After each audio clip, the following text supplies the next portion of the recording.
बिस्मिल्लाहिर्रहमानिर्रहीम। मैं वो टेक्स्ट खोलना चाह रहा हूँ, अगर मुझे बताएं ये नजर आ रहा है आपको? जी जी आ रहा है। आज का जो सेशन है, मैं जरा तेजी से चलूंगा। उसकी दो तीन वजूहात हैं। एक तो चाहता हूँ कोई डिस्कशन के लिए वक्त गुजरे, दूसरा मवाद बहुत ज्यादा है, बहुत सारी चीजें कवर करनी है। सबसे पहले तो ये जो मैंने पहले भी कहा था कि आपस में मुख्तलिफ सेशंस का रब्त जो है वो क्या है, तो मैं थोड़ा दिखाना चाहता हूँ कि हमने बहस की क्या है। तो 10-15 मिनट इस पे लगाएंगे, फिर जो टेक्स्ट आज के लिए साइन हुए थे उनसे गुजर के तो किसी नतीजे तक आने की कोशिश है। तो देखते हैं। अगर आपको ये याद हो, मैंने कहा भी था कोई मुझे नोट्स वगैरह भेज दें, फिर नोट्स नहीं आए उसके बाद तो फिर खुद ही बनाने पड़े। तो जैसे तैसे करके बहस में क्या कुछ हुआ। टेक्नोलॉजी एथिक्स और हिकमत या हिकमत इस्लामी या इस्लामिक फिलॉसफी, ये मौजू था। तो पहले दिन, अब ये जो आपके पास आउटलाइन है जो सामने है ना, उसी के थ्रू मैं सब चीजें नहीं बताऊंगा इसमें, आप इसको बाद में पढ़ सकते हैं क्योंकि ये खुलासा है सारी अभ्यास का। टेक्नोलॉजी को पहले दूसरे सेशन के एंड में हमने, पहले ये नहीं ओरिएंटेशनल था इसलिए 1.5 सफा जो है वो सिर्फ इसके नोट्स पे है, और उसके बाद इसके अंदर से बाकी चीजें सारी निकाल ली गई। दूसरा सेशन, तीसरा सेशन और आज चौथा भी वो फ्लो करता है, लेकिन पहला ओरिएंटेशन था। तो एथिक्स क्या है? Proposal for a good life, how to live, how to be and what to pursue. और उसके अलावा व्हाट टू डू, ये मैंने कहा था एक्शन के बारे में बात होती है। आप, हम कौन हैं, क्या करना है, अच्छी जिंदगी किसको कहते हैं, और अच्छा काम किसको कहते हैं, अच्छाई बुराई की तमीज वगैरह वगैरह। तो ये एथिक्स की बहस है।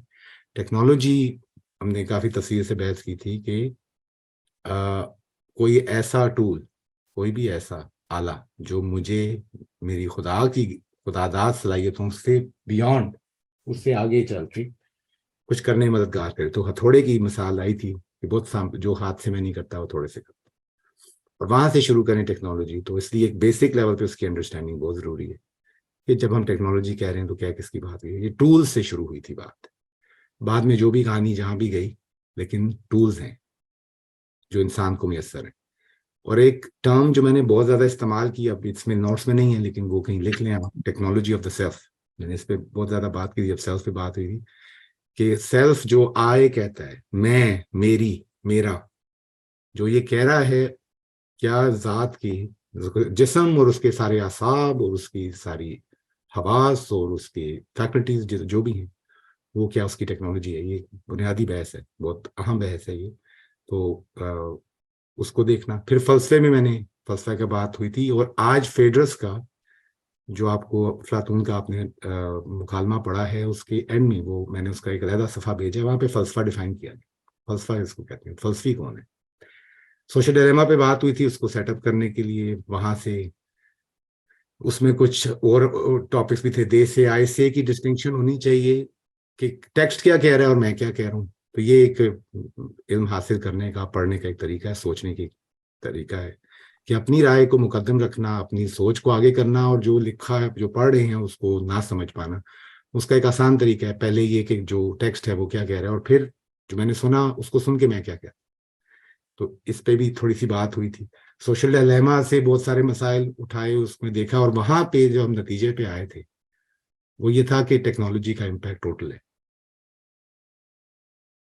ठीक है, यानी सिर्फ हर रियल्म ऑफ लाइफ, जिंदगी के हर शोबे, जिंदगी की हर जहत पे उसके असरात, रूहानी, नफ्सियाती, सोशल, पॉलिटिकल, इकोनॉमिक वगैरह वगैरह वगैरह। तो ये बात हुई थी, और ये कुछ नताइज थे, takeaways from the first session.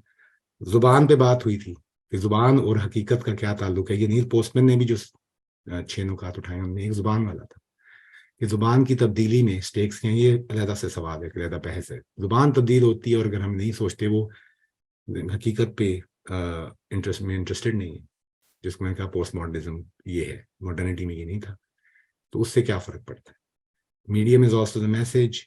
और ये बहस उठी कि मेमोरी आउटसोर्स होगी, और आज का जो टेक्स्ट है फेडरस, उसमें भी यही बात दोबारा पलट के सामने आती है। जो जजमेंट ऑफ थेमस, वो जो बादशाह है जो जाता है, और थियोस जो इजिप्शियन गॉड है और इजिप्शियन किंग है उसके दरमियान, या गॉड है और इजिप्शियन किंग है उसके दरमियान जो बहस हो रही है, वो इस बारे में है कि राइटिंग क्या करती है, राइटिंग एज टेक्नोलॉजी, जो आज का मौजूद है।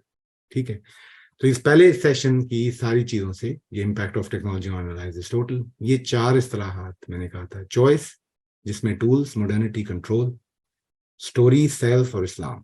ठीक है। जो दूसरा सेशन था वो ये चॉइस, टूल्स, मॉडर्निटी, यानी what's technology got to do with our life today in connection to modernity. तो उसमें पीटर बर्गर ने बताया था कि heart of modernity is technology, जो चॉइस और चॉइस के की वजह से इंसानी जिंदगी पे असरात क्या पड़े, और वहीं से वो नर्वस प्रोमीथियस वाला, वो एक डार्कर साइड उसकी दिखाई उन्होंने। वो सारी बहस चॉइस पे हमने की कि इन टूल्स को इस्तेमाल करते करते और उससे जो हमारे अंदर ताकत, जो पावर्स आई और जिन पावर्स को इस्तेमाल किया गया, उसकी एक प्राइस है। मॉडर्निटी जो है वो फिर उसी का कि अब चॉइसेस बढ़ती गई, रियल्म ऑफ चॉइसेस बढ़ते गए, यहाँ तक कि मैं अपने आप को भी कौन सा सेल्फ चूज करता हूँ और मैं अपनी किस तरह की बॉडी चूज करता हूँ, तो अपने तक आ गए। एक सेल्फ जिसके टूल्स थे टेक्नोलॉजी, वो इवेंचुअली वो सेल्फ भी उसी चॉइस में चला गया और टूल्स आए जो सेल्फ को भी तब्दील कर सकते हैं और करना चाहते हैं, या पता नहीं चला, अनकॉन्शियसली हुआ, लेकिन वहां तक बात चली। तो technology is the heart of modernity, ये काफी कनेक्टेड है। और इसके बाद दूसरा फिर अगला सेशन स्टोरी, मैंने कहा था स्टोरी और सेल्फ अब इकट्ठे आए, तो ये अब तीसरे सेशन पे हम आ गए। तीसरे सेशन में सोहरावर्दी इब्ने सीना, उनको पढ़ा गया, और वहां पे ये जो परिंदों की कहानी थी, उस पे ये कि हम कौन हैं, दोस्त कौन है, हम यहाँ क्यों हैं, जिंदगी का मकसद क्या है। तो ये फिलोसॉफिकल एलिगोरी, स्टोरी टेलिंग और सेल्फ, इंसान को पुकारा जाए कि इंसान का ये सफर है। मैंने कहा था आखिर में बहुत खतरनाक अल्फाज हैं कि इसके अलावा कोई कहानी सुनाई जा रही है, तो वो ठीक नहीं है। ये तीसरा सेशन था, वो स्टोरी और सेल्फ को इकट्ठे तीसरे में हमने मुकम्मल किया। आज जो है ये सबको इकट्ठे करके चलने की कोशिश है, चारों के चारों, यानी कंक्लूड भी करना है। एक नया टॉपिक है, वो है कि case in point is writing as technology, जो मैंने लास्ट टाइम बोला था कि writing as technology, that's the case in point. बाकी अब आप नोट्स देख लीजिएगा। ये एक लाइन अगर आपको याद हो, पहले सेशन में कोई पूछे कि इस बहस में किसी ने कहा था इसमें क्या ऐसी खास बात है, तो इसको एज ऑफ एंग्जाइटी, आप किताबें देखें देखें उसमें डालें अमेजोन में, तो आपको एज ऑफ एंग्जाइटी भी सुनाई देती है। इसको एज ऑफ शेयरिंग भी कहते हैं, एज ऑफ एंग्जाइटी भी कहते हैं, एज ऑफ के बहुत सारे इसकी डिस्क्रिप्शन हैं कि हम किस दौर में रहते हैं। तो ये डिप्रेशन का दौर भी है। तो ये जुमला आया था, we are living in our own self constructed world through self constructed words, ये पहले सेशन में था, and self constructed images, yet we need likes. मैं अपनी दुनिया में रहता हूँ, अपनी दुनिया कंस्ट्रक्ट करता हूँ, लेकिन मुझे लाइक्स डिसलाइक्स चाहिए, डिसलाइक्स नहीं चाहिए, लाइक्स चाहिए। मुझे वैलिडेशन चाहिए। और else we are depressed, century of depressed, grumpy and suicidal selfs. यानी ये सेल्फ वाली जो कॉन्वर्सेशन है कि सेल्फ फंडामेंटल लेवल पे टेक्नोलॉजी के सेल्फ पे क्या असरात हैं। अगर बात यहां तक नहीं ले जाते, सिर्फ सियासत पे रोकते हैं, इकोनॉमिक्स पे रोकते हैं, कहीं और रोकते हैं, तो हम हमारी जो रवायत है, मैंने कहा कि सोहरावर्दी इब्न सीना और जो सूफिया हैं, औलिया हैं, वहां से कोई भी जो इल्मी हमारी फिक्री रवायत है, अदब की रवायत है, वो सेल्फ उसका मेन कंसर्न है। तो जब सेल्फ तक बात हम लेके नहीं गए और टेक्नोलॉजी और सेल्फ के दरमियान रब्त नहीं हमने देखना, तो तब तक हम ये टेक्स्ट हमारे लिए हमें मददगार नहीं। एथिक्स की कॉन्वर्सेशन रवायत से शुरू नहीं हो सकती। एथिक्स की कॉन्वर्सेशन कहीं और से शुरू हो सकती है कि आप कोड ऑफ एथिक्स बनाना चाहते हैं, किसी और फिक्र पे कहते हैं ये इसमें डूज एंड डोंट्स क्या होंगे, क्या काम आप कर सकते हैं, क्या आप नहीं कर सकते। तो शरई रंग उसका, हमारी रवायत में शरई रंग होगा कि हलाल हराम की तकसीम या मुबाह क्या है, और जो 5 कैटेगरीज हैं एक्शंस की, या वहां जाएंगे, या मगरबी फलसफे में यूटिलिटेरियन जिस तरह मॉडल है कि क्या एथिकल है, क्या एथिकल नहीं, क्या एक्ट एथिकल है, क्या एक्ट एथिकल नहीं। तो इस डिस्कनेक्ट को ओवरकम करने के लिए ये सारा बताया गया। और लास्ट टाइम मैंने चलते हुए कहा था कि इस्लामी पर्सपेक्टिव अगर देखना है, तो ये बहस एक तरफ ही अफलातून का टेक्स्ट, अब हम आज की बहस पे आ गए। अफलातून का टेक्स्ट एक तरफ आपके पास, और अफलातून का जो टेक्स्ट है वो राइटिंग के मुतालिक एक मनफी उसकी राय आपने गौर किया हो। ठीक है। उन्होंने कहा था, जिसने बनाने वाले ने जब तोहफा तन, देखें पहले ये देखें कि कह रहे हैं कि लिखना खुदा सिखा रहा है, ये ग्रीक मिथोलॉजी चल रही, खुदा सिखा रहा है, बादशाह को बतौर तोहफा दे रहा है, कह रहे क्या ख्याल है। बहुत सारी चीजें दिखाई कि मैं अब तुम्हें राइटिंग देखता हूँ, यानी राइटिंग ऊपर से उतर रही है। एक हमारी ये स्टोरी भी हम सुनाते हैं कि इंसान ने सब कुछ किया है, और कहीं पे ये कहानी है कि ऊपर से उतारा गया है, कि इल्हाम हुआ या वाकई वही की गई या दिया गया है, ये भी एक बहस है, पर आज ये नहीं है मसला। तो उन्हें देते हैं, वो कहते हैं कि ये तो जी मेमोरी का भी दुश्मन है, हाफजे की तो फारूक, और हिकमत नहीं आएगी इससे। हाँ, हिकमत की एक अपीयरेंस होगी। तो चाहूंगा सोचें, ये गूगल्स की वजह से फिक्री तौर पे हमें लगता है कि हम ज्यादा आगे बढ़ गए, हमारे पास इल्म ज्यादा है, हम एक्सेस को इल्म से कंफ्यूज कर रहे हैं, फर्ज कर रहे हैं एक्सेस को इल्म से कर रहे हैं। ये बहस बिल्कुल बेस लाइन पे हो रही है। मैंने कहा टेक्नोलॉजी पहला कदम है, इंसान के हाथ उसने इस्तेमाल करना था, लिखना था, लेकिन अब पूछना ही है, मैं वापस पहले सेशन, अब देखिए सारे सेशन साथ साथ चलेंगे, तो ये सिंथेसिस भी है, नया टॉपिक है, केस इन पॉइंट है, लेकिन सिंथेसिस साथ साथ हो। राइटिंग जो है वो टूल है, किस चीज का टूल है, आपसे पूछ रहा हूं सबसे, हम क्यों लिखते हैं? मुझे वो स्नेल पोस्टमैन वाला सवाल, इल्म, कौन सी प्रॉब्लम सॉल्व कर रही है? नॉलेज के लिए। अच्छा, इल्म के लिए, और कुछ? टू यानी कैसे इल्म के क्रिस्टलाइज लिए? कम्युनिकेशन के लिए, कम्युनिकेशन के लिए, अपने लेकिन ख्यालात को प्रिजर्व करने के लिए, प्रिजर्व करने के लिए, और एब्स्ट्रैक्ट आइडियाज को फॉर्म देने के लिए। एब्स्ट्रैक्ट आइडियाज को फॉर्म देने के। अच्छा, ये तो नॉलेज इसमें से कौन सी ऐसी चीज है जो जुबानी नहीं हो सकती? करने के लिए जी सॉरी, ये आवाज कट रही है, जो मजहर साहब हैं। नहीं, सॉरी, बीच में कोई और साहब बोल रहे थे, उनकी आवाज कटी थी, मेरी आवाज नहीं कटी थी। मैं बाद में बात कर लूंगा, वो उन साहब को let's give him another chance. अच्छा, फारूक साहब का इंटरनेट मेरे ख्याल में वो हुआ हुआ है, वीडियो आपकी फ्रोजन है। हम्म। अच्छा, जो तो अब वो नील पोस्टमैन वाला सवाल था, आपको याद हो ना, उनका सवाल था कौन सा मसला हल किया, तो मसला क्या था जिसको राइटिंग ने हल करना था? जी, वो अगर चले मैं बहस के तौर पे लेता हूँ, to crystallise your abstract thoughts.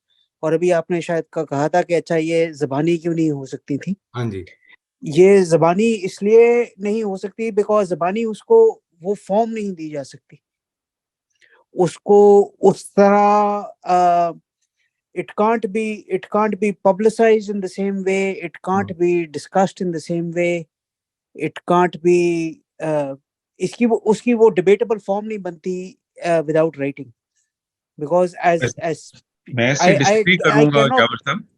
यावर जी साहब अगर सॉरी आप इजाजत दें इस पॉइंट पे, बल्कि बोलने में तो ज्यादा इनंसिएट आप कर सकते हैं, जो कि आप लिखने में नहीं कर सकते, क्योंकि लफ्ज तो वही है ना जो आप बोल रहे हैं, लेकिन बोलते हुए तो आप उसको फॉर्म्स में आपके पास ज्यादा वैरायटी नहीं आ जाती। लिखने में तो आपके पास बहुत मुश्किल होगी कि आप उसे किस तरह से एक्सप्रेस करें, ग्राफिकल तो नहीं होते। सर मेरे वो टोनल वॉइसेस शायद लिखने में मैं इस्तेमाल बोलने में शायद ज्यादा इस्तेमाल करता हूँ, बट जो वर्ड्स मैं फॉर्म करता हूँ, जो मैं नई डेफिनेशंस फॉर्म करता हूँ in the process of writing, वो एक्सप्लेन उस तरह नहीं की जा सकती verbally. And again, I experienced this actually when I was writing my book. I had to explain things in a different way because I was writing them. चलें वो debate हो जाएगी, लेकिन मेरे ख्याल में बात तो नहीं, वही मतलब ट्रेनिंग हम की बात है ना, वो तो पर्सनल प्रेफरेंस हो गई। शायद क्योंकि पर्सनल प्रेफरेंस, और तो फिर वो दूसरी साइड पे भी आर्गुमेंट लिया जा सकता है कि आप कहते हैं कि बोलने में ज्यादा बेहतर है, शायद वो आपकी पर्सनल प्रेफरेंस है कि आपको बोलना ज्यादा आसान लगता है, ये भी बात हो सकती है, मैं मानता हूँ, बट ये फिर दोनों साइडों पे बात है। नहीं, लेकिन सवाल तो ये था ना कि क्या ऐसी चीज है जो नहीं हो सकती। बात तो ये हो रही, ये नहीं हो रही कि प्रेफरेंस क्या, वो तो वैसे ही मैंने एक उस तरह से कहा, लेकिन बात ये हो रही है कि क्या चीज नहीं हो सकती, ये बात हो रही है। तो मेरे ख्याल में सुपर सेट तो फिर बोलना हुआ ना। चलें, खैर इसको अच्छा, मैं मैं अपनी बात मैं को मैं इसको कहूंगा वापस सुपर सेट शायद बात थॉट बराए दोबारा रास्त। देखें, अब दोबारा ये बात मैं रिमाइंड करूंगा पहले सेशन की, दे से आए से वाली बात। इसमें प्लेटो कहाँ है? दो बंदों की राय में अफलातून जो बहस कर रहे हो, उसका क्या लेना देना उसको? वो किस बात पे बहस कर रहे हैं? जैसे ही हमने वो टेक्स्ट छोड़ दिया, तो वो फिर हम आपस में डिस्कशन कर सकते हैं, वो वही वाली बात। और मैं अपनी किताब लिख लूं, वो जुबैर साहब अपनी लिख लें, यावर साहब अपनी लिख लें, सारे अपनी अपनी, वही सेल्फ कंस्ट्रक्टेड वर्ल्ड जिसमें अफलातून नहीं सुनाई देगा, जिसमें कोई और शख्स सुनाई नहीं देता, जो मुझे ठीक लगता है बस मैं वो करता हूं, वही चॉइस वाली बात, मेरा सेल्फ कंस्ट्रक्टेड। मैं वापस पलटाता हूं, बहस सॉरी, वहां पे बेसिक बहस कहां पे हो रही थी? लिखने की और बोलने की। जो पब्लिक एक्ट है जिसको रेट्रिक कहते हैं, बलागत हमारे यहाँ रेट्रिक डिसिप्लिन था, सारी बहस जो उस टेक्स्ट में हो रही है वो इस बात पे हो रही है, ये फेडरस जो है वो है किस बारे में, कि आर्ट ऑफ रेट्रिक क्या है, यानी रेट्रिक जिसको हम बलागत कहते हैं उसका मकसद क्या है, और उसका वो सही तरीके से कैसे होगा, और उसका गलत तरीका क्या है। अब वो इस तरह की बात बहस ये चल रही है कि उनके, और ये बहुत बड़ा कंसर्न था अफलातून का और सुकरात का, और बाय द वे अफलातून से बहुत ज्यादा मुतासिर है, अफलातून इलाही कहते थे उनको, डिवाइन प्लेटो, उनको लगता था ये नबी थे शायद यूनानियों के, मुसलमान फलसफियों के मुताबिक। और मगरबी फिक्र के अंदर मशहूर लाइन है अल्फ्रेड नॉर्थहेड की, उन्होंने कहा कि all of western philosophy is a footnote to Plato. पूरी मगरबी फिक्र 20वीं सदी में 1960-70 में एक बंदा कह रहा है, बहुत बड़े बंदे हैं, नॉर्थ हेड मशहूर आदमी है, प्रोसेस एंड रियलिटी इनकी बहुत मशहूर किताब है, उन्होंने कहा all of western philosophy is simply a footnote to Plato. ये इसकी बंदे की बात हो रही है। अब उसको हम लेके आते हैं जी, मेरी राय आपकी राय, अच्छा ये प्लेटो की क्या राय है, अफलातून की क्या राय है इस मामले, वो भी सुनने में कोई हर्ज नहीं, सुन लें, बाद में नतीजा जो भी निकाल।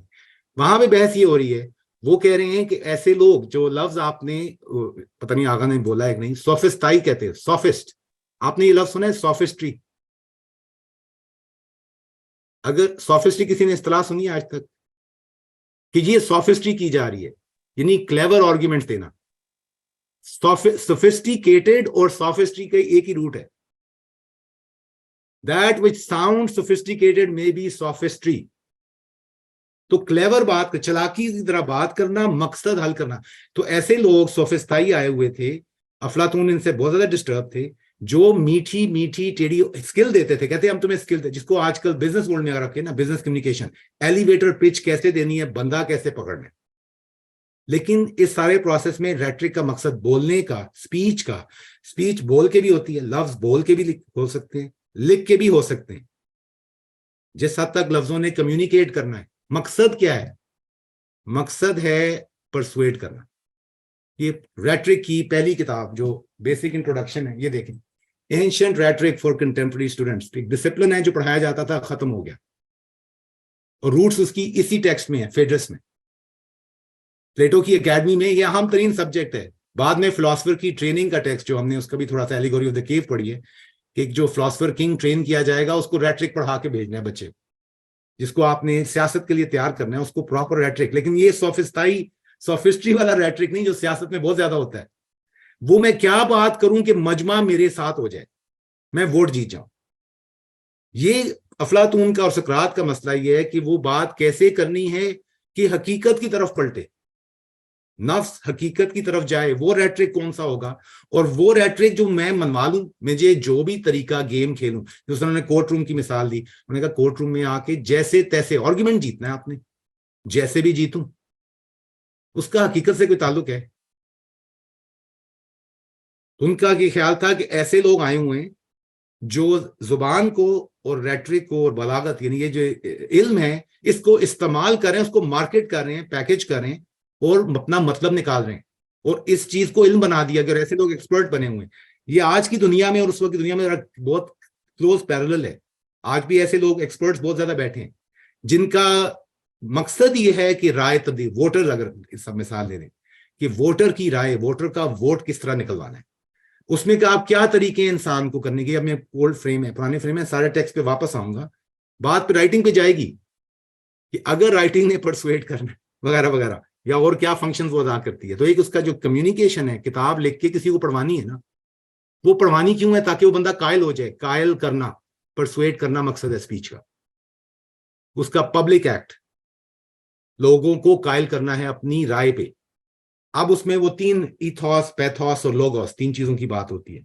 3 चीजें, या मैं इन्वोक करूं, ये जी पीएचडी डिग्री उठा लेना। इथॉस क्या है कि भाई बंदे की क्रेडिबिलिटी क्या है जी, ये बहुत बड़े, ये पीएचडी है, बहुत बड़े आलिम हैं, इनकी क्वालिफिकेशन देखें, या इनका ओरा है, पता लगता है इनके पास ये है, इस वजह से ये, इनको तो मैं मानता हूं, इनको नहीं मानूंगा। यानी अपनी अथॉरिटी पे बात करना, अथॉरिटी से बात करना, लोग मानेंगे। जब ट्रंप ने कहा I will make America great again, लोगों ने कहा भाई इतना बड़ा बिजनेसमैन है, इतनी बड़ी चीजें उठाई हैं तो अमेरिका उठा लेगा। या खान साहब ने कहा जी क्रिकेट टीम थी, उन्होंने कहां से टीम उठाई और वर्ल्ड कप जिता दिया, तो ये भी यहां भी हम वर्ल्ड कप जीतेंगे। ये जो आइडिया है, ये अथॉरिटी पे आर्ग्यू करना, पहला स्टार। दूसरा है इमोशंस, जिसको हम इमोशनल ब्लैकमेल भी कहते हैं। इमोशनली ब्लैकमेल करने ना लोगों को, ऐसी जज्बाती बात, लोगों के जज्बात उभारना, लोगों को लोग कर लेना। तीसरी चीज वो है लोगोस, जिसका मानिए रीजनिंग करना, वजूहात देना, आर्ग्यू करना, दलील देना, एविडेंस देना। और उस सबके पीछे एक बहस है। वो कह रहे हैं सोफिस्टाई ये तीनों चीजें करवा रहे हैं, वो ऑडियंस को परसुएट, कायल करवा लेते हैं, वो हकीकत पे तवज्जो नहीं करते, हकीकत उनका कंसर्न नहीं। और ये बात कि मुख्तलिफ नफूस मुख्तलिफ तरीके से कायल होंगे, किसी को आपको इमोशनली बात करनी पड़ेगी, किसी को रीजन देनी पड़ेगी। जिसको रीजन देंगे वो रीजन से कभी, जिसका जो इमोशनल टाइप है उनको आप रीजनिंग करते रहे, सुबह से रात तक करते रहे। तो जो अच्छा आलिम है वो जानता होगा, प्लेटो ने इस पूरे टेक्स्ट में, इसको आपको 2 सफ़े सिर्फ दिए थे, इसके टेक्स्ट की कंसर्न बहुत बड़ा है, बहुत सारी और चीजें इसमें हो रही हैं, जिसके अंदर फिर राइटिंग की बहस आ गई अचानक कि राइटिंग का क्या करना है, किस तरह की राइटिंग होनी चाहिए। ठीक है, तो तो उन्होंने कहा कि हकीकत अगर नहीं है कंसर्न, बहुत बड़ा मसला है, तो जो true art of rhetoric, true बलागत वो होगी जो हकीकत के साथ चले, लेकिन उसके बाद ये एक आर्ट है जिसमें कायल भी करना है। लेकिन कायल करने के अलावा लिखने का मकसद, दूसरा मकसद था मेमोरी, हिकमत और महफूज कर लेना। कुरान क्यों लिखा गया था? डोमिनेंट जो नैरेटिव है वो ये है कि बहुत सारे हुफाज, बाद में जो सिविल वॉर्स हुई हैं रसूल पाक के फौरन बाद मुसलमानों के दरमियान, बहुत सारे सहाबा चले गए, हुफाज कम हो गए, खतरा था कि कुरान शायद प्रिजर्व ना हो सके। दूसरी बहस ये है कि नहीं, शुरू से किया जा रहा था, शुरू से रसूल पाक ने ही मेड इन श्योर वो प्रिजर्व करने के लिए। यहाँ पे वो आर्ग्यूमेंट कहते कहते अगर आपने कुरान लिख दिया तो अब कुरान तो शेल्फ पे पड़ा है ना, मुझे लगता है मेरे पास कुरान है क्योंकि वो शेल्फ पे है। लेकिन जो हाफजे में है और जो शेल्फ पे है, वो कह रहे हैं कि हाफजा आउटसोर्स होता जाएगा, शेल्फ पे जाता है। आप कुरान से शुरू कर लें राइटिंग में, जो प्रिजर्व करने के लिए, और उससे आप मैंने कुरान को याद, अगर मुझे कुरान नहीं मैसर होगा, लिखने का कल्चर अगर एलिमिनेट कर दें, कभी बैठ के एक्सपेरिमेंट कीजिएगा, लिखाई को हटा दें। आप लिख नहीं सकते, कुछ लिखा हुआ नहीं है, सब कुछ चेंज हो जाएगा। हम बात कैसे करते हैं, हम मुलाकात कैसे करते हैं, हम चीजों को याद कैसे करते हैं, फिर शायरी मंजूम हो जाएगी, आजाद नज़में नहीं कोई कहेगा, क्योंकि राइमिंग से याद करेंगे आप चीजें। राइम करेगा, इसलिए आज भी ग्रामर के सर्फ और नहव के असूल जो पुरानी कुतब में है, वो सारे असूल मंजूम हैं। वो मंजूम इसीलिए हैं कि उसकी राइमिंग से याद रह जाएगा। मेमोरी को कल्टीवेट करने के तरीके कुछ और हैं, और राइटिंग के डेस्क बनाना और वो कंप्यूटर रखना, तो ये सारा कंसर्न के अंदर से फेडरस बोल रहे हैं। ये सारी डिस्कशन हो रही है, सही वर्सेस ये फेक किस्म की सोफिस्ट्री चल रही है। बड़े सोफिस्टिकेटेड लोग बात कर रहे हैं, लेकिन सच में कोई नहीं, झूठ बोला जा रहा है, धोखा दिया जा रहा है, मफाद हासिल किया जा रहा है। Sir, I am getting confused at one point, so can I raise a question? जी जी बताएं। ये आप जो सोफिस्ट्री की बात कर रहे हैं, एंड आई कैन अंडरस्टैंड के राइटिंग को इस मकसद के लिए इस्तेमाल किया जा सकता है, but so can oratory be used for the same purpose. नहीं, ये तो मकसद, राइटिंग की बात नहीं हो रही, राइटिंग की नहीं, स्पीच की बात हो रही, अल्फाज की। जो भी आप बात करते हैं, मैं बात अल्फाज इस्तेमाल करता हूं, बोल के भी, लिख के भी, ठीक है। और तीसरी चीज वो खास उन्होंने बयान की थी, वो थी ये तालीम देना, इल्म। मैं असल यहां बैठ के सोफिस्ट्री स्टार्ट कर दूं, मेरा अल्फाज इस्तेमाल कर रहा हूं ना टीचिंग के नाम पे, तो ये 3 चीजें कैटेगरीज उन्होंने की, लिखने में अल्फाज का इस्तेमाल, लिखने में, बोलने में, आम बात करने में, और तीसरा पढ़ाने में। उन्होंने कहा यहां सोफिस्ट्री हो रही है, सोफिस्टाई आके बैठ गए, हकीकत ऑन द साइड। जिस तरह आजकल डिग्रीज है ना, आपको डिग्री देनी है, इल्म देना है, स्किल्स देने, वो स्किल्स जो मार्केट में कैश किए जाते हैं, उसको इल्म कहना शुरू कर दें हम। कुछ इस तरह की बात वो कर रहे हैं। लेकिन एक खास आर्ट की बात हो, जैसे कैलीग्राफी हो, तो ये खास आर्ट है, वो आर्ट ऑफ रेट्रिक है, बलागत का इल्म। सारी बहस उसके बारे में हो रही है, जिसके अंदर राइटिंग की बहस आई, तो उसमें ओरैलिटी और राइटिंग को कंपेयर करने की कोशिश है। ठीक है, तो बुनियादी इनकी राय आप देखें। यावर साहब आपका नाम है, यावर साहब, ये तो पहले ही पूछे कि एक तरफ टेक्स्ट कह रहा है कि राइटिंग तो नहीं करो, राइटिंग से तो बेड़ा गर्क हो जाएगा, लेकिन वो लिखे हुए टेक्स्ट में, तो अफलातून को क्या कहें? ये मैं सोच रहा था अफलातून के बाद किसी ने लिखा है। नहीं, अफलातून ने लिखा है, उन्होंने सुकरात का जिक्र करें ना, बहस सुकरात करते थे, अफलातून के मुकालमात में सुकरात उनके उस्ताद मैं बात करें, तो लिख एक्चुअली के कह रहे हैं कि लिखना उसका बड़ा नुकसान है। जी, एक्चुअली मुझे ये सारी बहस लग रही थी वो दरीदा का जो मशहूर मुकालमा है, there is nothing outside the text, मुझे उससे कुछ लग रहा था कि ये उससे रिलेटेड कोई है, और that is the confusion in my mind कि हम करना क्या चाह रहे हैं। नहीं, वैसे ये डेरिडा वाली बात नहीं कर रहे। डेरिडा और अच्छा ये बहुत दूर खड़े हैं, इनके यहाँ अच्छा हकीकत भी है, और इसलिए अब अगर इतनी बात क्लियर है कि सारी बहस थी राइटिंग पे, कोर पॉइंट आ गया वो इस पे। मैंने आपको शायद इसके एंड में एक सफा भेजा था, मुझे इसी का भेजा था या एलिगोरी ऑफ द केव, मेरा ख्याल इसी का भेजा था। ये सारी बहस हो गई। मैं आपको बताता हूँ। चलिए ठीक है, चूंकि वक्त कम है, अब मुझे तेज टेक्स्ट से मूव करना। अगर ये बात क्लियर हो गई कि राइटिंग का कॉन्टेक्स्ट ये है कि स्पीच परसुएजन के लिए, लोगों को कायल करना अपनी राय से के लिए, ये बुनियादी मकसद है। उसके अंदर फिर राइटिंग का आया और उसका एक खास चीज थी, तो रेट्रिक की बहस हो रही है, इस इल्म बलागत की, कायल कैसे करना है लोगों को, उसके मुख्तलिफ तरीके, मुख्तलिफ नफूस हैं, मुख्तलिफ तरीके से मानेंगे। तो ये समझना कि स्पीच का क्या मकसद है, ये बहुत अहम बहस है इस टेक्स्ट के अंदर। सर एक सवाल है, राइटिंग, रीडिंग, जब मैं कोई किताब पढ़ रहा हूं तो मैं एक्चुअली, किताब मुझे कुछ कायल करने की कोशिश कर रही है, जो मुझसे कोई बात कर रहा है वो मुझे कायल करने की कोशिश कर रहा है अपने नुक्ताए अपनी फिक्र से, अपने नुक्ताए नजर से। तो हमारी स्पीच का बहुत अहम पहलू, और ये सियासत में बिल्कुल वाज़ेह हो जाता है कि हर सियासी बयान जो है वो शेप करने की कोशिश कर रहा है। अगर डन वेल, आप अच्छी तरह करें, बुरी तरह करें, तो मुख्तलिफ रेल्म्स में एक स्पीच का परसुएजन बहुत पुराना डिसिप्लिन से निकला, रेट्रिक, जिसमें आर्ट ऑफ स्पीच भी सिखाई जाती है। स्पीकिंग, आर्ट ऑफ स्पीकिंग आज भी यूनिवर्सिटी में पढ़ाते हैं, लेकिन वो इस रेट्रिक से काट दी है। ये पुरानी जो साइंस थी कि अच्छी स्पीच, अच्छी स्पीकिंग पावर क्या हो, अच्छा स्पीकर कौन होता है, अच्छा खतीब कौन है। हमारे यहाँ भी है ना, जुमे के खुतबे दिए जाते हैं, खुतबे चलते हैं। ये अच्छा खुतबा देने का इल्म जो है, इल्म बलागत है, उसका एक अहम पहलू है, वरना खुतबे गए गुजरे होंगे। ये पुराना इल्म था, अब नया तरीका आ गया होगा हमारे यहाँ, मुझे नहीं पता, अभी भी शायद पढ़ाया जा रहा है इल्म बलागत पुराने वाले। लेकिन अब जो नई आर्ट ऑफ स्पीच है उसमें पावर पॉइंट है, पावर पॉइंट का कहीं जिक्र ही नहीं होगा, प्लेटो ने कहीं पावर पॉइंट नहीं देनी। जी जुबैर साहब। सर ये इसमें एक इन्होंने ये भी जिक्र किया था कि जो राइटिंग है उसमें मतलब वो एक तरह से जामिद सी चीज है, कि वो वही आप उससे कोई सवाल करें तो आपको वही बात रिपीट करता रहता है फॉर एवर।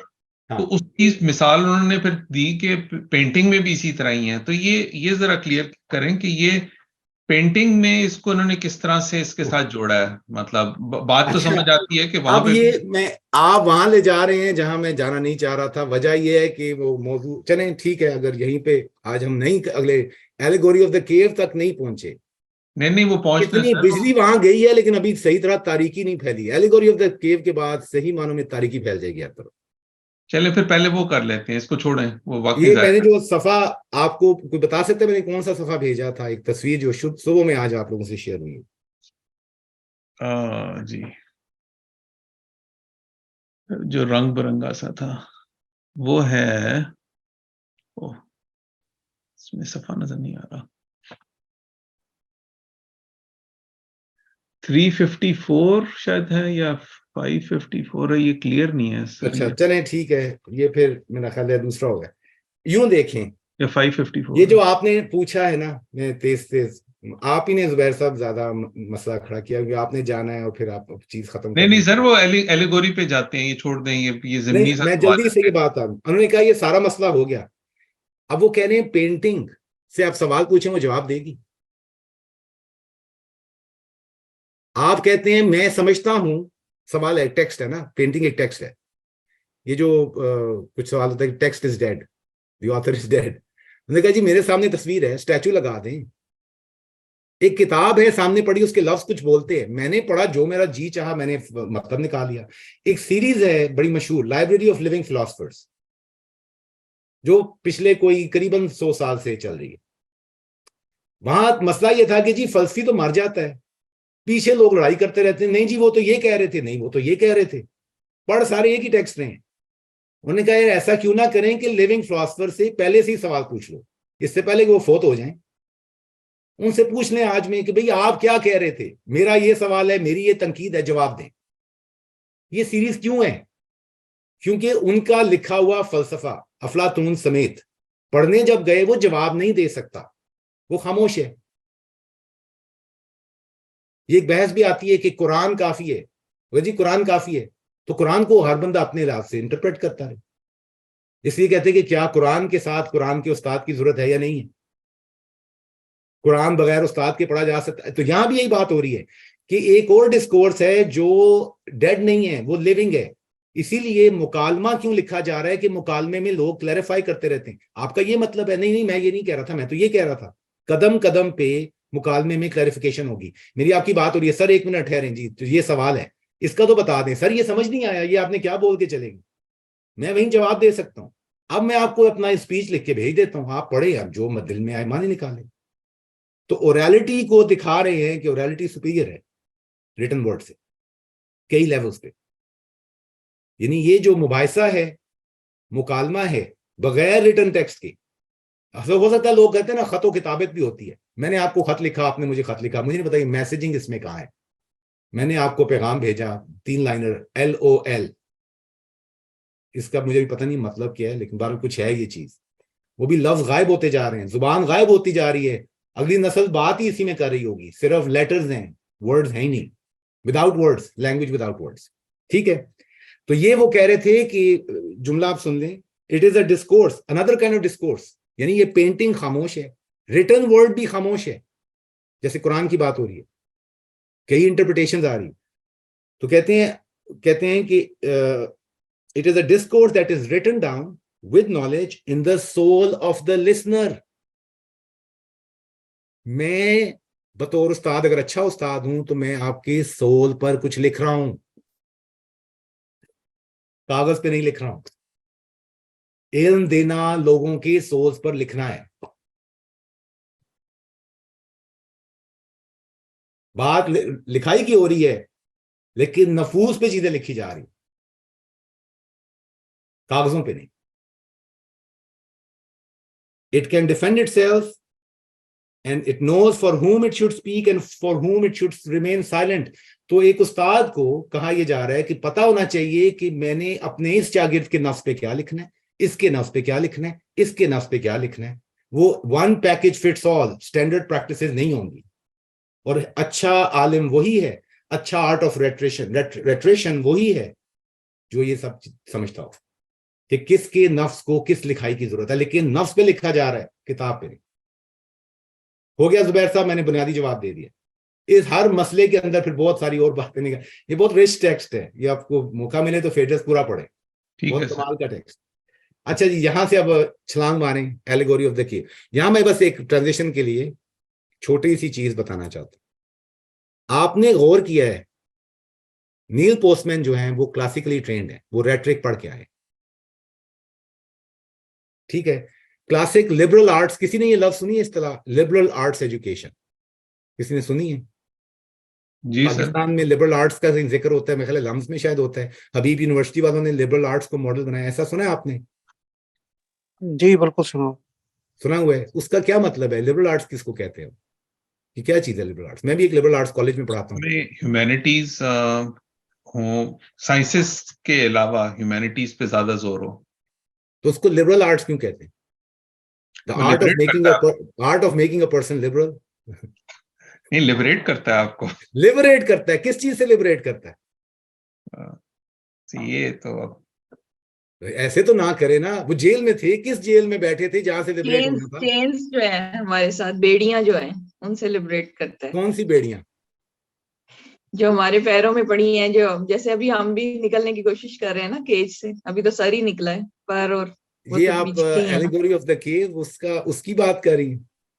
दोनों की बात कर रही हूँ, पिछले वाला भी जो बर्ड्स गए थे और इसका भी हाँ, बात। वहां देखें, वहां पे क्या है, और मैं देखूं कि बर्ड्स में यहाँ खत्म करना है हमने कि बर्ड्स वाली एलिगोरीज और इस एलिगोरी में रब्त क्या है। आपने जो बात की है करीबन उसके साथ साथ आप दिखा रहे हैं एक ही चीज बात हो रही है। तो जहालत से, यहाँ पे जहालत है। लिबरल आर्ट्स जो है वो जहालत से इंसान को निकालना है, रोशनी में लाना है। एलिगोरी ऑफ द केव उसकी बेसिस है, और पूरी एलिगोरी एजुकेशन के बारे में। लेकिन मैं वापस नील पोस्टमैन पे जाता हूँ। मैंने भी पिछली बार कहा था मैं पोस्टमैन हूँ, नील पोस्टमैन भी पोस्टमैन है। उन्होंने शुरू कहां से किया? रेट्रिक दे रहे हैं। उनको परसुएट कैसे करते हैं? शुरू के जो उनके अल्फाज हैं आप गौर से देखें, बहुत दिलचस्प है। उन्होंने बहस सेटअप कैसे की? आपको भी कंटेंट छोड़ दे, मैंने कहा फॉर्म देखें। उन्होंने बहस सेटअप कैसे की?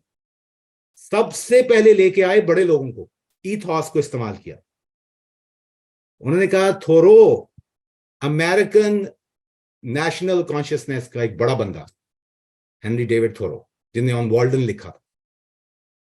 ठीक है, ये न्यू इंग्लैंड में जो ट्रांसेंडेंटलिस्ट मूवमेंट है उसके भी बड़े बंदे हैं, लिटरेचर के बड़े बंदे। ऑन सिविल डिसोबीडियंस का बड़ा मशहूर ऐसे है। तो ये न्यू इंग्लैंड का है, जो लिबरल्स हैं, लिबरल ट्रेडिशन है, उसकी पिनेकल किलर, उसको सबसे पहले साइड किया। ठीक है, थोरो कहते हैं all our inventions are but improve means to unimproved ends. फिर कहते हैं जी गोइटे ने क्या कहा? One should each day try to hear a little song, read a good poem, see a fine picture, speak a few reasonable words. Socrates ने कहा the unexamined life is not worth living. Rabbi Hillel ने ये कहा, और profit Mika ने ये कहा। फिर कहा Confucius, Isaiah, Jesus, Mohammed, Buddha, Spinoza, Shakespeare, सबने कहा है कि there is no escaping ourselves. जो मैं पहले सेशन से बोलने की कोशिश कर रहा हूं, जहां मर्जी से चक्कर काट के सेल्फ को चूज करना पड़ेगा। सेल्फ को भगा नहीं सकते आप। वो जी उन्होंने कर दिया, नहीं जी उन्होंने कर दिया, सिस्टम ने मार दिया, नहीं जी अब क्या करें, कैपिटलिज्म, नहीं जी ये हो गया, सेल्फ की रिस्पॉन्सिबिलिटी खत्म होगी, नहीं, सेल्फ एस्केप नहीं कर सकता। शुरू इन सारे लोगों के नामों से क्यों शुरू कर रहे हैं अपना लेक्चर? इसको कहते हैं ईथॉस। इन्वोक कर रहे हैं बिग नेम्स, द गोट्स। आजकल गोट का बड़ा जिक्र होता है, greatest of all time GOAT कौन है जी? तो ये गोट्स हैं। उन्होंने कहा मैं गोट से पहले सुने वो कि यही बात कह रहे हैं जो मैं कहने लगा हूं, पहले उनसे सुन लें। तो ये परसुएट करने के लिए, ताकि लोग बात सुने और कायल हों। यानी बेहतरीन मिसाल है नील पोस्टमैन का लेक्चर, लिखा हुआ है कि लोगों को कायल कैसे करना है अपने नुकात पे। फिर उसमें ये भी है, जैसी बात की कहा, अगर मैं ये कहूंगा तो मेरा ऑडियंस इसका ऑब्जेक्शन ये देगा, अगर वो ये ऑब्जेक्शन देगा मैं पहले से ही उस ऑब्जेक्शन को अकाउंट फॉर कर दूं। ये जो लोग राइटिंग करते हैं, जो टीचिंग करते हैं, जो बात करते हैं, उनको ये देखना चाहिए। रेटरिक इसलिए सिखाया जाता है, अच्छी तरह चीजों को, अच्छी तरह अपने मुकात को अदा करना। अपना सेशन मैं उस पर पूरा नहीं उतरता, लेकिन मुझे पता है कि इल्म किधर है, वो इल्म इस इल्म में है। अगर सीखना है कि लोगों को बात कैसे, जो जहां जहां पे स्ट्रगल है, तो ये एक पुराना आर्ट था, पुराना। तो ये 7 लिबरल आर्ट्स में की बुनियाद है, उसमें ये शामिल है, जिसमें ग्रामर भी थी, लॉजिक भी थी, रेटरिक भी थी। लॉजिक जहन के लिए थी, जहन ठीक तरह सोच सके। मैं बात तो बड़ी अच्छी, बड़े जज्बाती स्पीचेस देता हूँ, इंतहाई लॉजिकल बात करता हूँ। तो लॉजिक सीख के आए, मंतिक सीखें, ताकि मंतकी बहस हो, रीजन ठीक दें, गलत आर्ग्यूमेंट्स ना करते रहें, पैशन के साथ कर। तो कुछ लोग सिर्फ पैशन पे चल रहे हैं, पैथोस ही लगाया उन्होंने, हर जान से गुजरे, इमोशनली ब्लैकमेल करके निकल गए, लेकिन काम कर गए अपना। और वो इसको रिकग्नाइज करते हैं कि इसकी जरूरत है।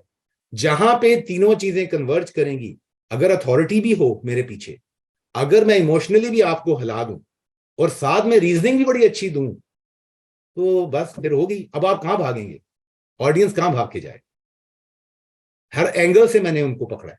ठीक है, ये सारी बात हो रही है। तो ये मिसाल देनी थी कि नील पोस्टमैन का सिर्फ कंटेंट आसान है, आपने सुन लिया। आपको ये बहस मैंने कहा बहुत पहले 1993 में इनकी बुक आई थी टेक्नोपली, 98 में ये लेक्चर दे रहे हैं, वही बहस हम कर रहे हैं। अब शायद हमें ज्यादा, उस वक्त उनको नहीं सुनना चाहते थे, बहुत ज्यादा बैकलैश था नील पोस्टमैन के खिलाफ।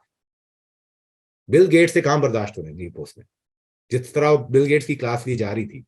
बिल गेट्स साहब जो इतने ताकतवर इंसान हैं, उनके आगे एक प्रोफेसर यूनिवर्सिटी का, उनको क्या कौन बर्दाश्त करता है? तो ये मिसाल है कि रेटरिक किसको कहते हैं, ऑरेटरी क्या है उसकी बेहतरीन मिसाल। लेकिन उन्होंने लिख के, जो ये यावर साहब कह रहे हैं, अपनी सारी फिक्र को तरतीब दे के, राइटिंग में मुझे तरतीब देने का वक्त है, बोलने में मुझे तरतीब देने का वक्त नहीं है। मैं 4 मिनट का पॉज नहीं ले सकता आप लोग, मुझे जरा सोचने दें। तो बहुत सारे लोगों ने लिखने को इस्तेमाल किया है बेहतर बोलने के लिए, लेकिन यहां तक बात गई कि वो बोलना छोड़ दिया, अब वो बगैर लिखे बोल ही नहीं सकते। आज आप हमारी एकेडमी में आए, जो भी पेपर दिया जाता है वो हमेशा लिख के पढ़ देते हैं। वो पेपर पहले से ही, जैसे वो कॉन्सर्ट में सेट लिस्ट नहीं होती, पहले से सेट लिस्ट बनी हुई है। मैं कहाँ हूं, किन लोगों के दरमियान हूं, वो शेप नहीं कर रहा मेरा डिस्कोर्स, वो पहले से ही लिखा जा चुका है, प्री डिटर्मिन्ड है। ये उसका अदर साइड है। एक ये है कि आपने ज्यादा अच्छी तरह, वेल क्राफ्टेड है, मैंने वक्त लिया अपना, अच्छी तरह से उसको तरतीब दिया। दूसरा ये है कि उसमें वो लाइव नहीं है। जब जितने कॉन्सर्ट्स अमेरिका में होते हैं ज्यादातर वो पहले से सेट लिस्ट बनी होती है। ये इस तरह हमारे खान साहब वो तो सुनाए ना जरा, वो जी फला अगर ठुमरी हो जाए तो क्या बात है। खान साहब तो कोई पहले से सेट लिस्ट तो नहीं लाए हुए, वो लाइव चल रहे हैं। यहाँ लाइव नहीं है, डेड हो जाएगा, टेक्स्ट डेड है, क्योंकि टेक्स्ट पहले ही लिखा जा चुका है। हर रिटर्न वर्ड एक लेवल पे डेड है, क्योंकि वो पहले लिखा गया है। अब आपको उसको जगाना है, या उसके आगे आपने जिंदा होना है कि इससे मैं क्या ले सकता हूँ। टेक्स्ट शायद डायरेक्टली, प्लेटो कहाँ बात कर रहे हैं कि स्मार्टफोन्स का क्या करें या एआई का क्या करें। मुझे उसको फरोल के उसमें ठोस हाथ डाल के निकालने की कोशिश है। कोई हीरा मोती है जी आपके पास, हमें बताएं, बड़े मसाइल हैं, कुछ समझ नहीं आ रहा। अच्छा, तो ये रेटरिक की बात जो फेडरस थी, ये नील पोस्टमैन मैंने बताना था कि डायरेक्टली वो ये कर रहे हैं। अगर आप और करें, इसी आर्ट की बात हो रही है, उसकी एप्लीकेशन बहुत सारी, उसी में राइटिंग आई थी। अब हम चले जाते हैं एलेगोरी ऑफ द केव की तरफ। ठीक है, अगला मौजूद। ये ब्रेक ले लें 10 मिनट की। चले बस एलेगोरी ऑफ द केव, उसका कोई खुलासा पेश कर दें और फिर बताएं थोड़ा सा कि आप लोगों ने क्या नजर आया उसमें, किस बारे में ये कहा। ये रजा आप बता, आपने पढ़ी है स्टोरी? वरना समिया ने तो पढ़ी होगी।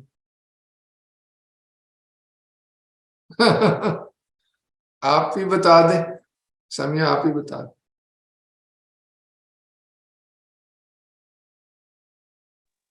जी सर। हाँ जी सर, ये जो ये स्टोरी बेसिकली एक एनालॉगी, हिडन मीनिंग को कहते हैं ना, किसी एक ऐसे टेक्स्ट जिसके अंदर हिडन मीनिंग्स को जो है वो बता दिया जाए। तो थ्योरी ऑफ फॉर्म्स पे जो सोक्रेटिस की बेसिकली बेस कर रही है कि फिजिकल वर्ल्ड जो होती है वो एक्चुअल नहीं है, बल्कि इमिटेशन है।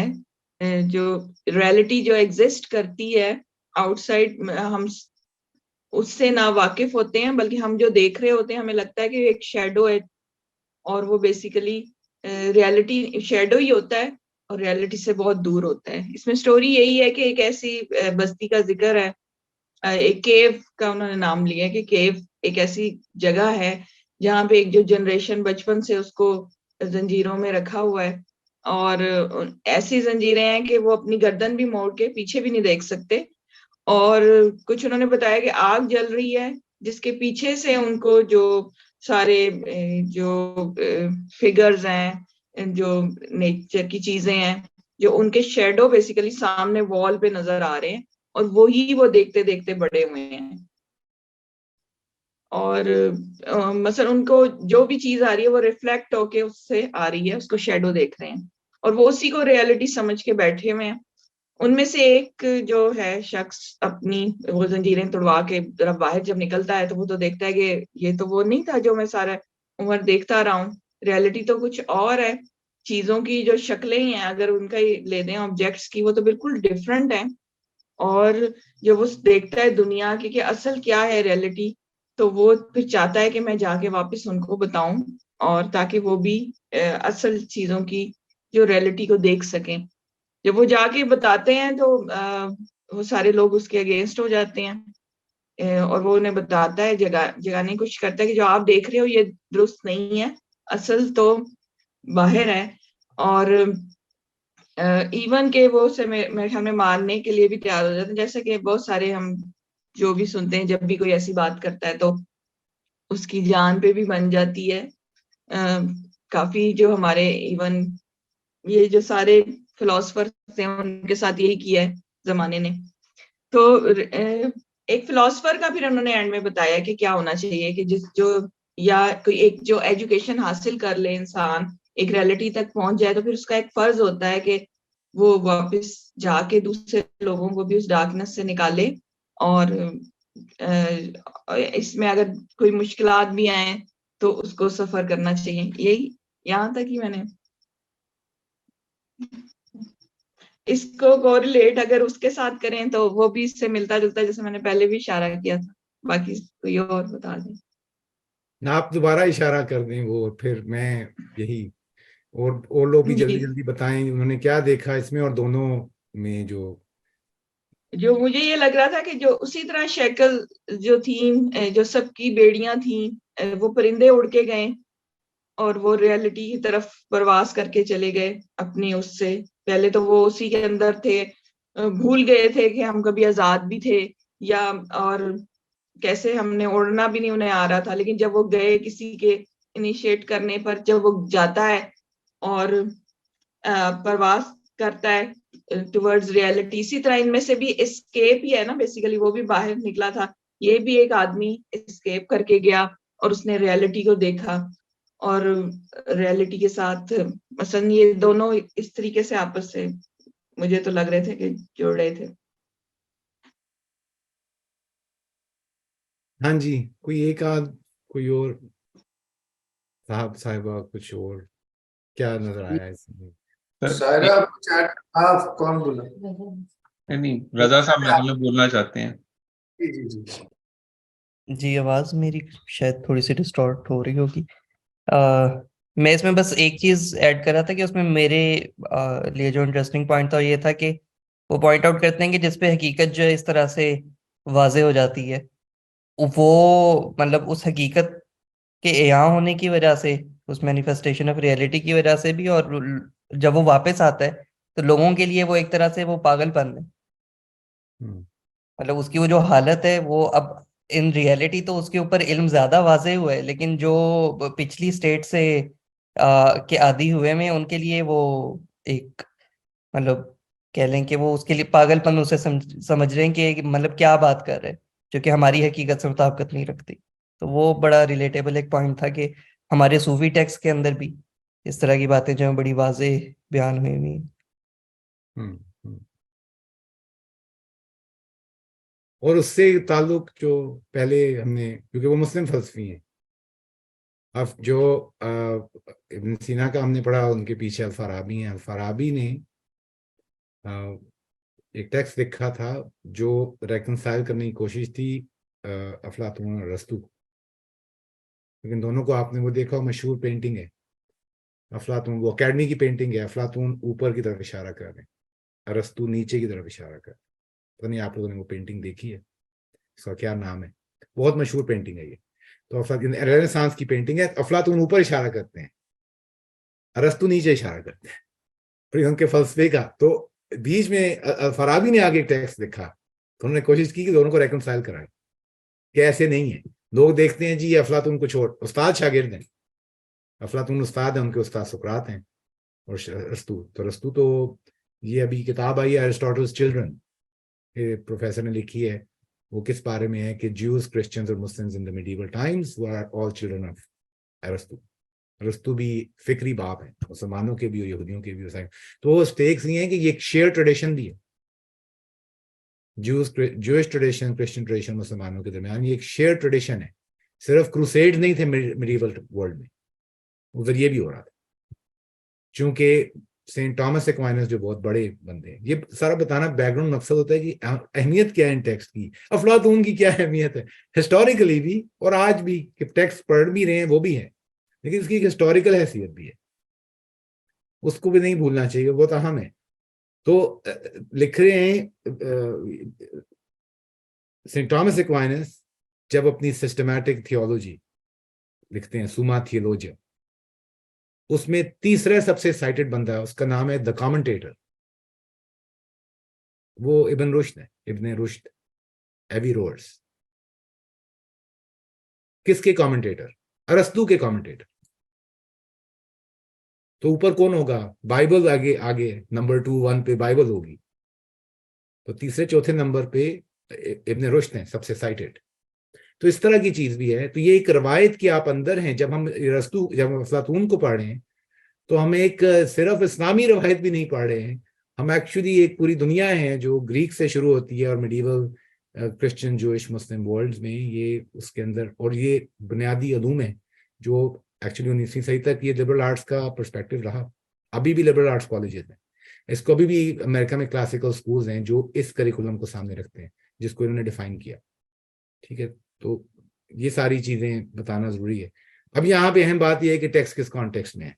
पहली चीज कि ये टेक्स्ट का कॉन्टेक्स्ट ये है कि ये रिपब्लिक से लिया गया। रिपब्लिक अफलातून का ये जो फलसफा सियासी या इज्तिमाई कि सिटी लाइफ, क्योंकि जब सियासत की बात होती है आपने देखा पॉलिटिक्स होती है, वो पॉलिटी से है, पॉलिस से, उसका ताल्लुक शहर से है। सियासत का फ्रेम शहर है, नेशन स्टेट नहीं है इन टेक्स्ट में। शहर जो है उसको बुनियाद बनाया गया। शहर की जिंदगी कैसी होनी चाहिए, शहर को रूल कैसे करना है, किसने करना है, तरीका क्या होगा, और जो रूलर है उसकी ट्रेनिंग क्या होनी चाहिए, एजुकेशन क्या होनी चाहिए। वह जब एजुकेशन की बात शुरू की तो वहां पे ये एलेगोरी दे दी। ये सारी बात एजुकेशन से मुतल्लिक है। तालीम किसको कहते हैं, इल्म क्या चीज है, उसको डिफाइन किया जा रहा है इस कहानी के जरिए। तो जो पॉइंट ऑफ बिगिनिंग है इंसान की, वो क्या दिखा रहे हैं, तारीकी। वो क्या उनका शेर है मुस्तफा, अभी तारों से खेलो चांद की किरणों से, तुम्हें मिलेगी सुबह की सैर, कुछ इस तरह का ना। तो अभी खेलो, तो अगर अभी तो शैडोज के साथ खेलो। आप लोग शैडोज देख के बड़ी बहस करते हैं, बड़ी सोफिस्टिकेटेड आर्गुमेंट्स हो रहे हैं शैडोज के बारे में, लंबी बहस होती है शैडो एक्सपीरियंस पे, बहुत लंबी बहस है। तो उधर से अच्छा ये हो गया। 2-3 पॉइंट्स और कंपल्शन का बड़ा जिक्र हो रहा है। अच्छा वो समीर साहबा ने बोला है वो पासिंग में, बंदा निकला कैसे, चेन्स किसने तोड़ी, खुद ही टूट गई, या शॉशैंक रिडेम्पशन की तरह चमचे मार मार के तोड़ी है, कैसे तोड़ी उसने, टूटी कैसे, सारे बैठे थे, इस बंदे में क्या खास बात है, इसकी चेन किसने तोड़ी, जिक्र नहीं है। इनविजिबल हैंड है ये, एडम स्मिथ का इनविजिबल हैंड नहीं है, ये अफलातून का इनविजिबल हैंड। एक इनविजिबल हैंड है जिसने अच्छा उसी फिर वो खुद से उसने कहा वाह जी वाह बड़ा मजा आया, चेन टूट गई। उसको पता था ये चेन्स हैं, वो जाना चाहता था गार के दहाने तक, नहीं, उसको ड्रैग किया गया। अच्छा वो बाहर निकलना चाहता, नहीं, उसको तो ड्रैग किया गया। कंपल्शन कंपल्शन कंपल्शन, बाहर गया, आंखें चुनिया गई, उसने कहा ये क्या हो रहा है, सालों से वहां बैठा था। तो यही है करेगा ना, ये रोशनी का क्या होगा ये, और अंदर जो तारीकी में बैठे हैं वो बंदा जब वापस आएगा वो भी ये है। ये क्या लेके आ गया बंदा, ये क्या हो रहा है, ये क्या फजूल बात, किस किस्म की कहानियां सुना है। वही बात, वो दोस्त आएंगे, वो दोस्त याद है, वही दोस्त वो कहते हैं जो जो इब्ने सीना को गुस्सा आया था, मैं कहता हूँ वो फिटे मुंह मूव जो आई थी, ये वही वाली है। अब वो वापस जाते हैं अंदर, कहते हैं भाई, वो कह रहे हैं तो तुम क्या चीज हो, कहां से आए हो यार, क्या कर रहे हो, हम सब का तजर्बा एक तरफ है, तुम क्या बात कर रहे हो, दिमाग खराब है, किधर से आए, और तुम हमें बताओगे तुम अपने आप को क्या समझते, वगैरह वगैरह। वही चीज आ रही है सामने फलसफी फ्रेम में। बाय द वे फिर आखिर में कहा कि अगर वो गया फलसफी, अगर फलसफी गया तो क्या होगा, उसको मार देंगे। तो अगर इसकी थोड़ा सा पुश करें तो आपको शायद पता हो, सुकरात को मार दिया गया, उन पे केस हुआ था, दी अपॉलोजी ऑफ सोक्रेटिस, ये भी इन्होंने लिखी शागिर्द ने, अफलातून ने, सुकरात के मतलब कि उनका केस क्या हुआ और बहस क्या हुई। सुकरात ने अपना क्या डिफेंस दिया, पब्लिक डिफेंस। उन्हें कहा ये बंदा जो सारी बात बता रहा है ना एजुकेशन के बारे में, सुकरात बात करे, तो वो उस बंदे के पे इल्जाम ये था कि उसने अपने वक्त के अपने शहर के बच्चों को खराब कर रहा है, उनको गलत गलत चीजें, उन पे सोफिस्टी का इल्जाम लगा, अजहान को तबाह कर रहा है, गलत गलत चीजें सिखा रहा है, ये बुनियादी इल्जाम ये था, तो एक्चुअली वो कत्ल किए गए। ये मजाक नहीं हो रहा। सुकरात खामोश रहते, बच जाते। क्या जरूरत थी जा जाके लोगों के साथ बहस करने की?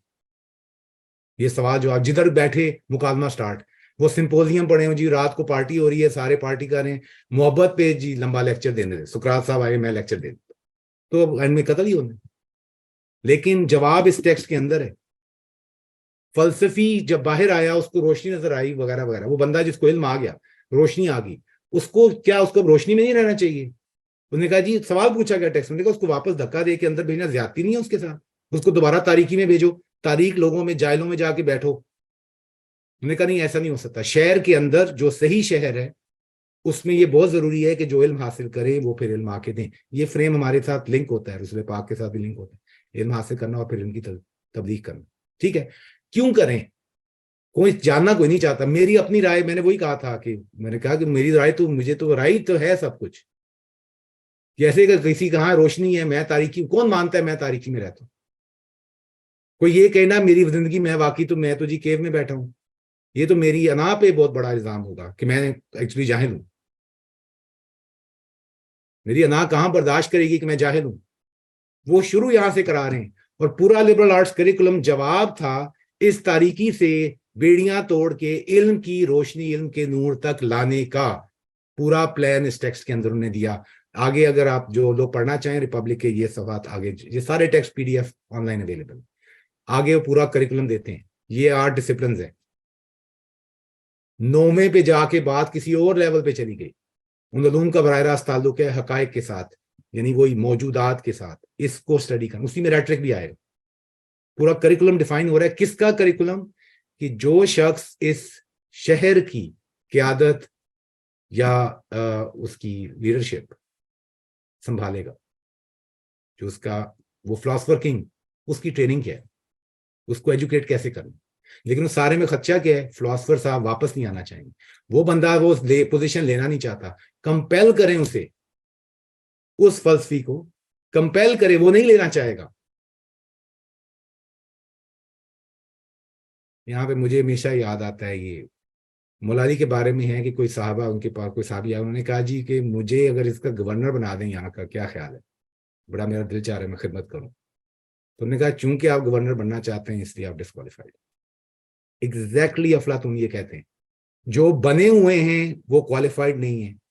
फलसफी जो क्वालिफाइड है वो बनना ही नहीं चाहेगा। उसको कंपेल करो, देख शुरू करें। मैं कह रहा हूं हर तरफ कंपल्शन है, धक्के मार के, पकड़ के, दबा के।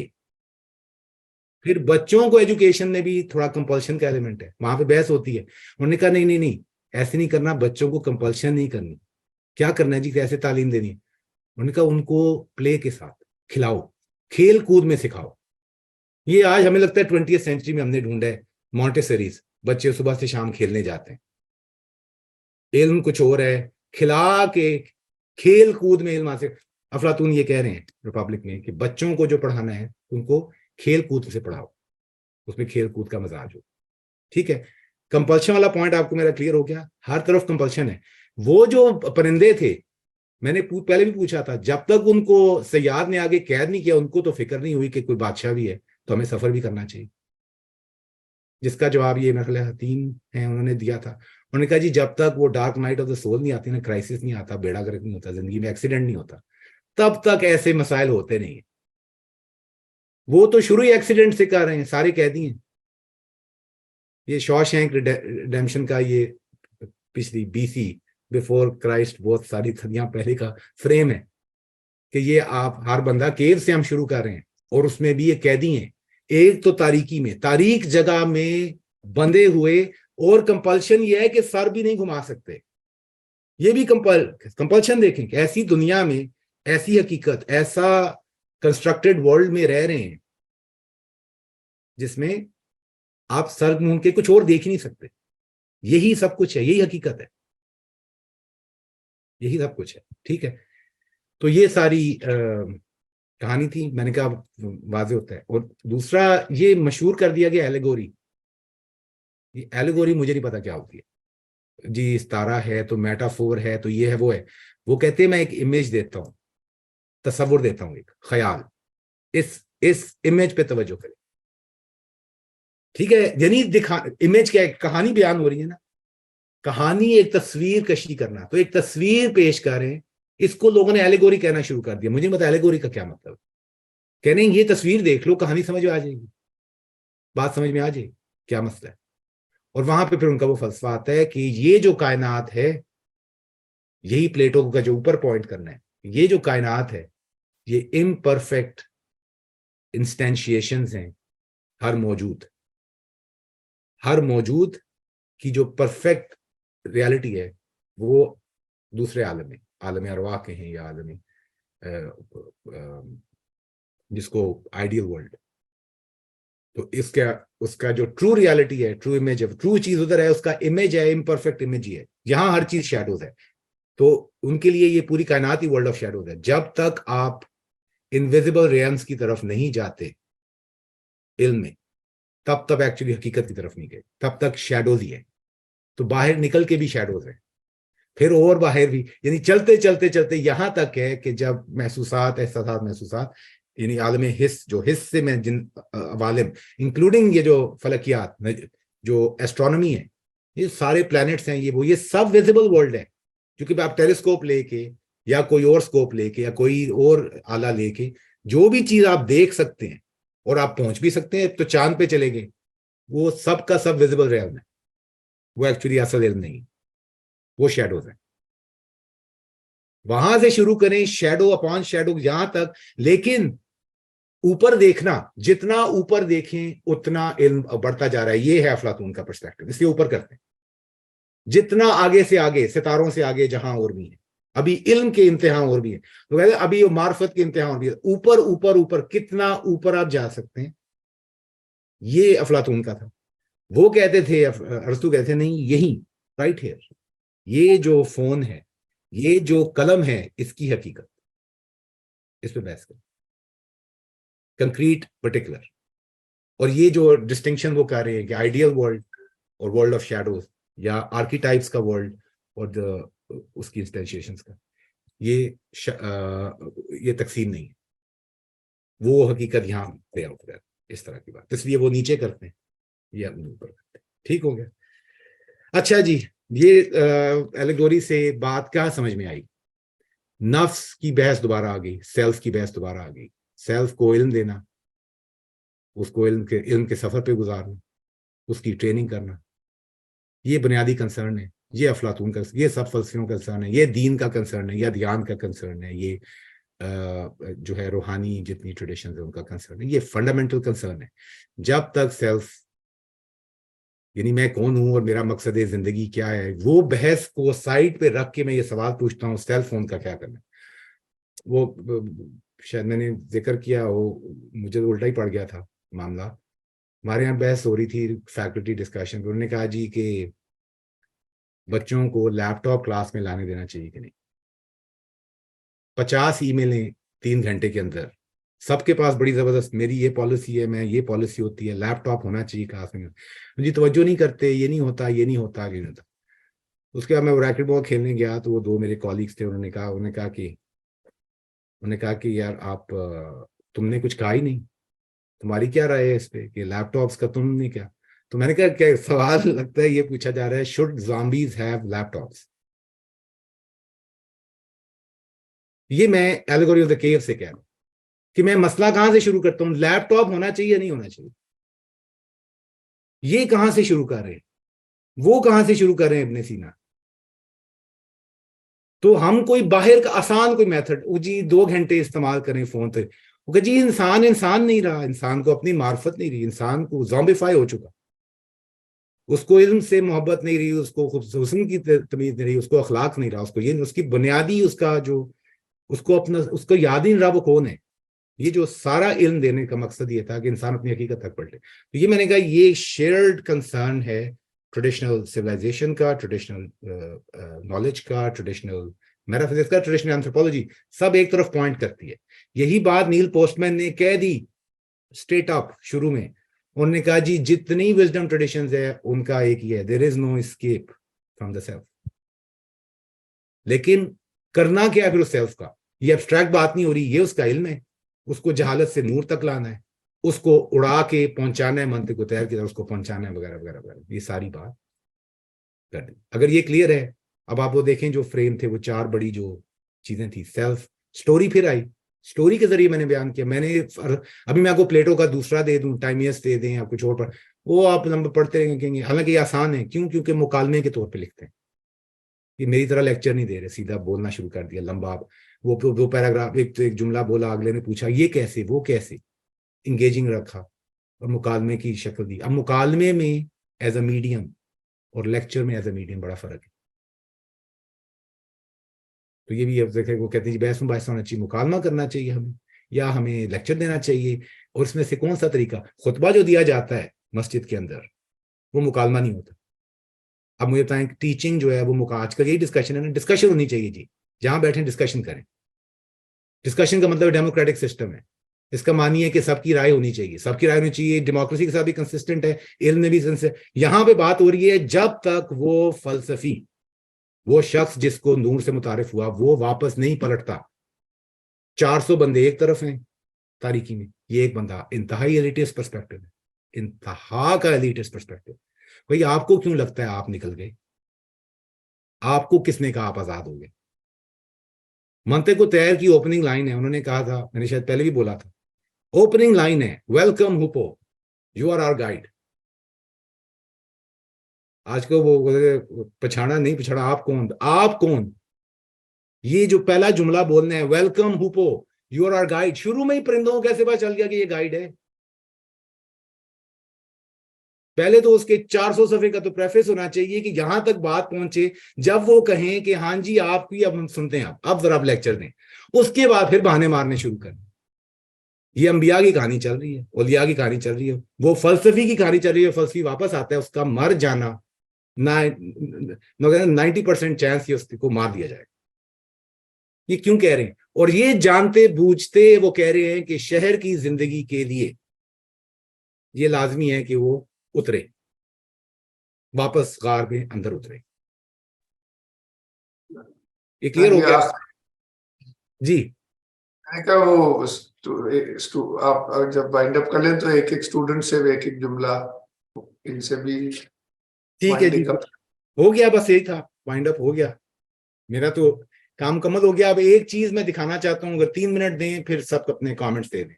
एक लास्ट चीज मैं दिखाना चाहता हूँ, क्योंकि इसका इस्लामी फ्रेम फाइनली बहुत तेजी से, मैं सिर्फ इशारा करूंगा, मैं इसी, मुझे वो दे दें, परमिशन दे दें।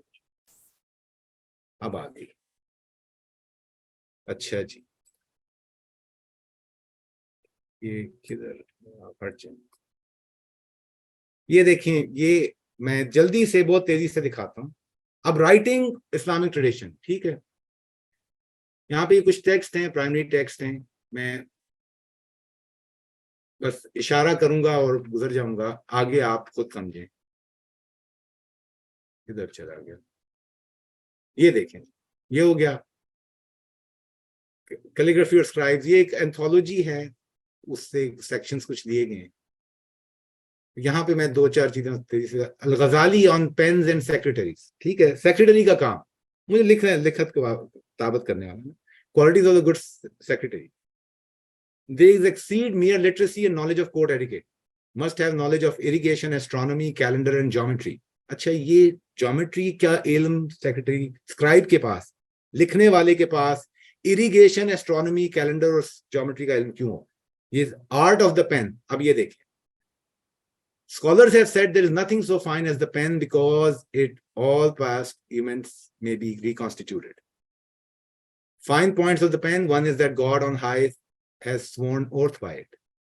फिर हदीस देते हैं, ठीक हो गया, और फिर बयान करते हैं कि कितना बड़ा मकाम है इनका। The pen is the goldsmith of words, the heart is a mind, intelligence is the gem and the pen is the jeweler। The pen is the physician of words। मैं अब कलम की बात कर रहा हूँ, टेक्नोलॉजी है, कलम टेक्नोलॉजी, ठीक है, ये मुसलमान बोल रहे हैं, जल्दी जल्दी गुजार रहा हूँ, आगे चलें।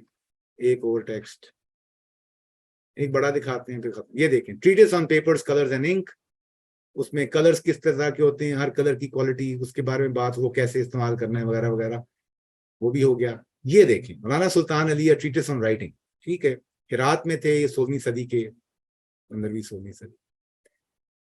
ये देखें, the entire treatise is embedded with lengthy quotations from other important manuals, ठीक है, यहां से लिया गया। ओ कलम sharpen the tongue of explanation for the glorification of the Lord of the two worlds, the Lord who created the kalam and traced the decree of creation with the kalam.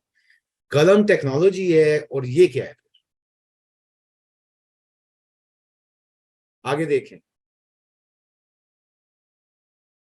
when turning his attention to writing, God dictated a book. The writing was in Hebrew. फिर मुर्तजा अली, मौला अली का आ गया, laid the foundation Kufic and developed it.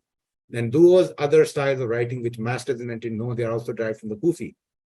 ठीक है, writing, ये चलते जाएं, calligraphy, उसके बारे में, on the column, again, वही बात कर रहे हैं, it must not be hard like stone, not black, ये, how to make ink, पूरी साइंस है राइटिंग की, बस इतना बताना। और एक उसके पीछे तसव्वुर है, पीछे एक पूरा तसव्वुर है कि कलम क्या है, कलम का सेक्रेड ओरिजिन है, डिवाइन ओरिजिन है। खुदा ने पहला कलम चलाया, उसने खल्क किया, स्पीच से खल्क किया, कौन से? स्पीच है ना, लिख के खल्क किया या बोल के खल्क किया, हमें क्या पता है, लेकिन फिर कलम की बात हुई, लोहे महफूज की बात होती है, वगैरह वगैरह। तो वहां से शुरू करके वो कलम को काटना कैसे है और इंक कौन सी इस्तेमाल करनी है, एक ट्रीटिस के अंदर ये सारे फ्रेम्स आपको मिल रहे हैं। इसको करके मुझे बताए, ये फोन में इसको सेक्रेट कैसे? तो जो क्वेश्चन मेरा ये है, क्लोजिंग क्वेश्चन ये है कि लगता है कि सेक्युलराइजिंग फोर्सेस तो हमें समझ में आ रही है, मेरे फोन को सेक्युलराइज कैसे करता?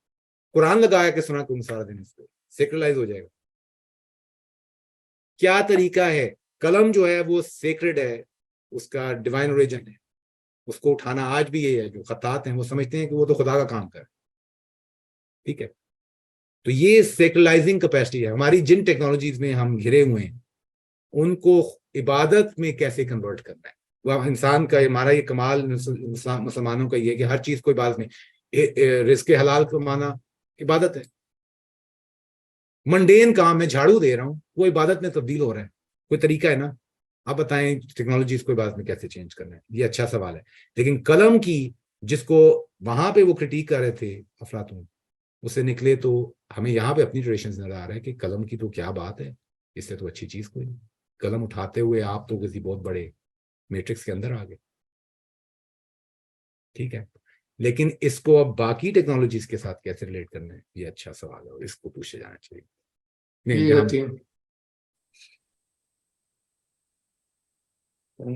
आज तो मुझे लग रहा है कि मेरे से बड़ा चाहिए कोई नहीं। आप एलिगरी ऑफ द केव को टेक्नोलॉजी से जोड़ रहे थे ना, वहां से शुरू कर रहे हैं। ज़मीर साहब ने, वो रिजवान साहब ने बड़ी इंटरेस्टिंग बात कही थी कि वो जो कंपल्शन थी कि किस तरह से वो उनकी जो गर्दनें हैं वो जकड़ी हुई हैं और वो सामने ही देख सकते हैं। अब अगर आप किसी एक बहुत ही बड़े शहर का अगर आप एक व्यू लें तो उसमें वो दिखाते हैं कि किस तरह से लोग like hundreds and hundreds of people जो अपने सेल फोन की तरफ देख रहे हैं, they're like walking forward, everyone is like moving around, they're like looking at their phones।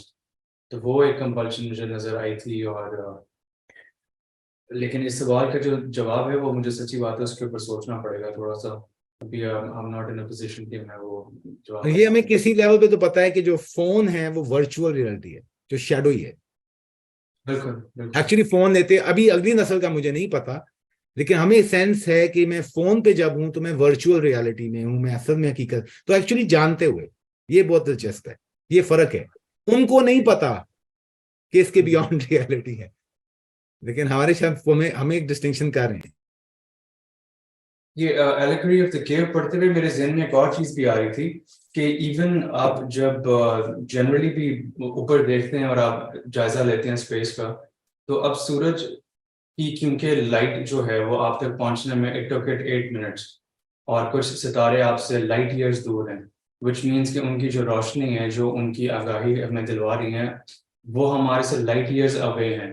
तो सूरज को जब मैं देख रहा हूँ तो इन इटसेल्फ वो भी मुझे एक तरह का एक शैडो ही लगेगा। क्यों? क्योंकि इटसेल्फ सूरज जिस पॉइंट पे मुझे नजर आ रहा है वो वहां पे है नहीं। It's 8 minutes away from its position, मतलब एक डिस्पोजिशन है।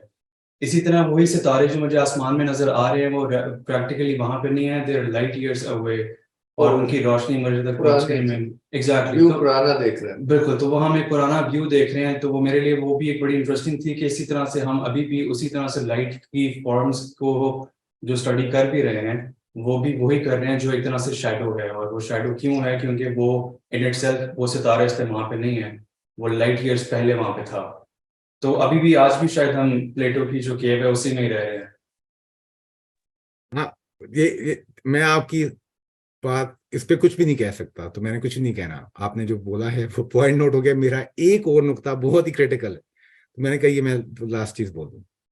ये पॉलिटिकल ट्रीटिस है जिसमें एथिक्स और एजुकेशन, तो ये बताना जरूरी था कि एथिक्स से पॉलिटिक्स तक आती है ट्रेडिशनल फिलॉसफी। एथिक्स की डिस्कशन को एक्सटेंड करके पॉलिटी पे आते हैं।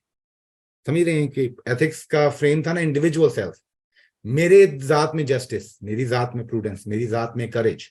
लेकिन जब इसको एक्सटेंड करके सोसाइटी सिटी की लाइफ पे लाते हैं, फिर क्या कुछ चाहिए? वो एथिक्स के साथ कंटिन्यूअस है, कंटेजियस, कंटिन्यूअस, डिस्कनेक्ट नहीं है।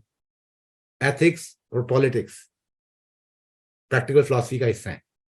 एथिक्स, इकोनॉमिक्स और पॉलिटिक्स, ये 3 फ्रेम्स थे।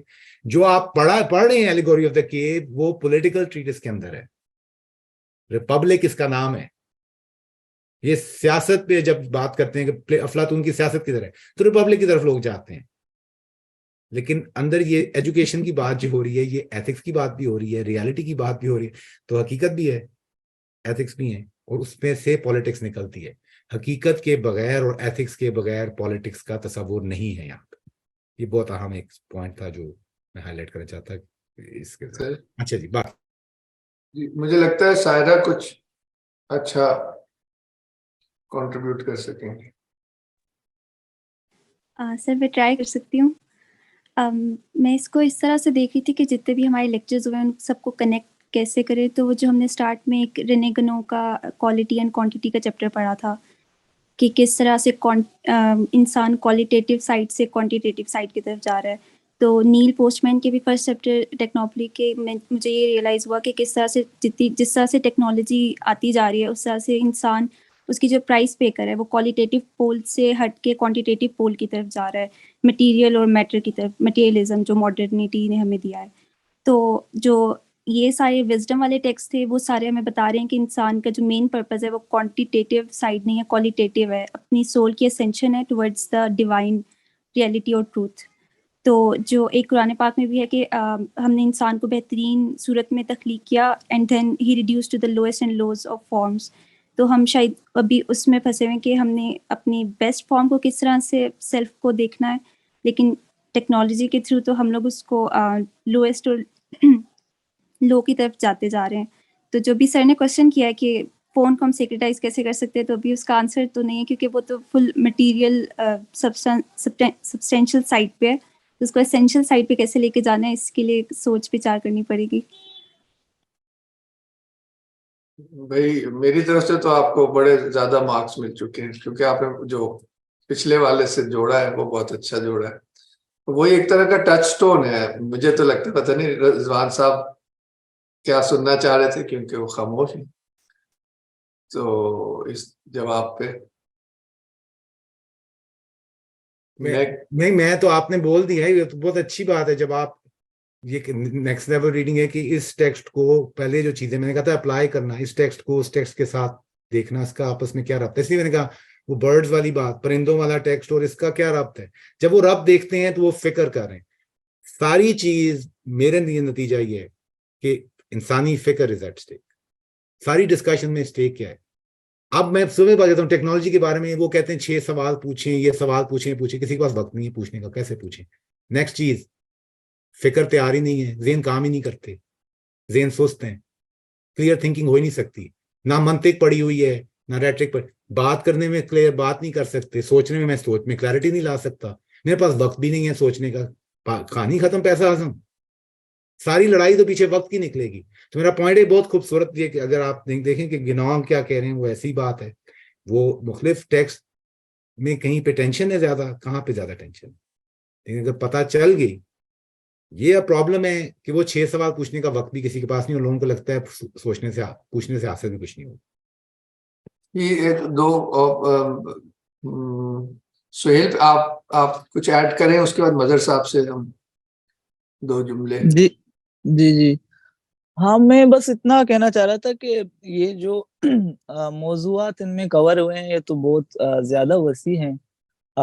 मैं अलबत्ता इनकी यूटिलिटी उस तरह से नहीं समझ पाया हूँ कि सोशल डिलेमा से लेके केव स्टोरी तक क्या इनकी यूटिलिटी हो सकती है। अलबत्ता हाँ, जो टेक्नोलॉजी ने एक इल्यूजन में हमें रखा हुआ है कि हमें लगता है कि हम एक रियलिटी में जी रहे हैं, जो कि एक्चुअली में अब इस दौर में हमें आके पता भी है कि वो रियलिटी नहीं है। जैसे आपने पहले बताया था कि सोशल नेटवर्क्स का जो लाइक्स का और शेयर, ये सब जो गेम है, हमें पता है कि ये सब कोई मायने नहीं रखते, ये सब आर्टिफिशियल है, लेकिन फिर भी ये बहुत ज्यादा मानी हमारे लिए रखते हैं।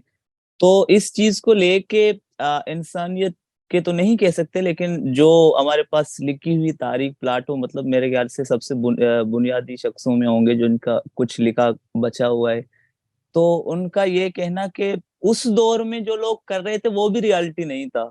मतलब ये कि एक्चुअली में रियलिटी तो हम जिस चीज के, और मैंने पेड्रस पूरा एक्चुअली पढ़ा तो उसमें इस चीज की तरफ बहुत ज्यादा इशारा किया गया था कि डायरेक्शन गलत है, डायरेक्शन सही करो। मतलब वो रेटोरिक के ऊपर है कि आप बहस में, आप लैंग्वेज में, आप दुनियावी चीजों में फंस सकते हैं, आपका डायरेक्शन चीजों से हट सकता है। तो हाँ, बड़ा ही फायदेमंद बेस था, लेकिन बहुत पहला हुआ था, तो मैं इसका कोई मखसूस यूटिलिटी नहीं गेन कर पा रहा हूँ, लेकिन हाँ, इस तरह से कुछ। बहुत इतना शुक्रिया, आपसे यही उम्मीद थी, तो बहुत शुक्रिया। शुक्रिया, मेहरबानी। यावर साहब, आप भी अपना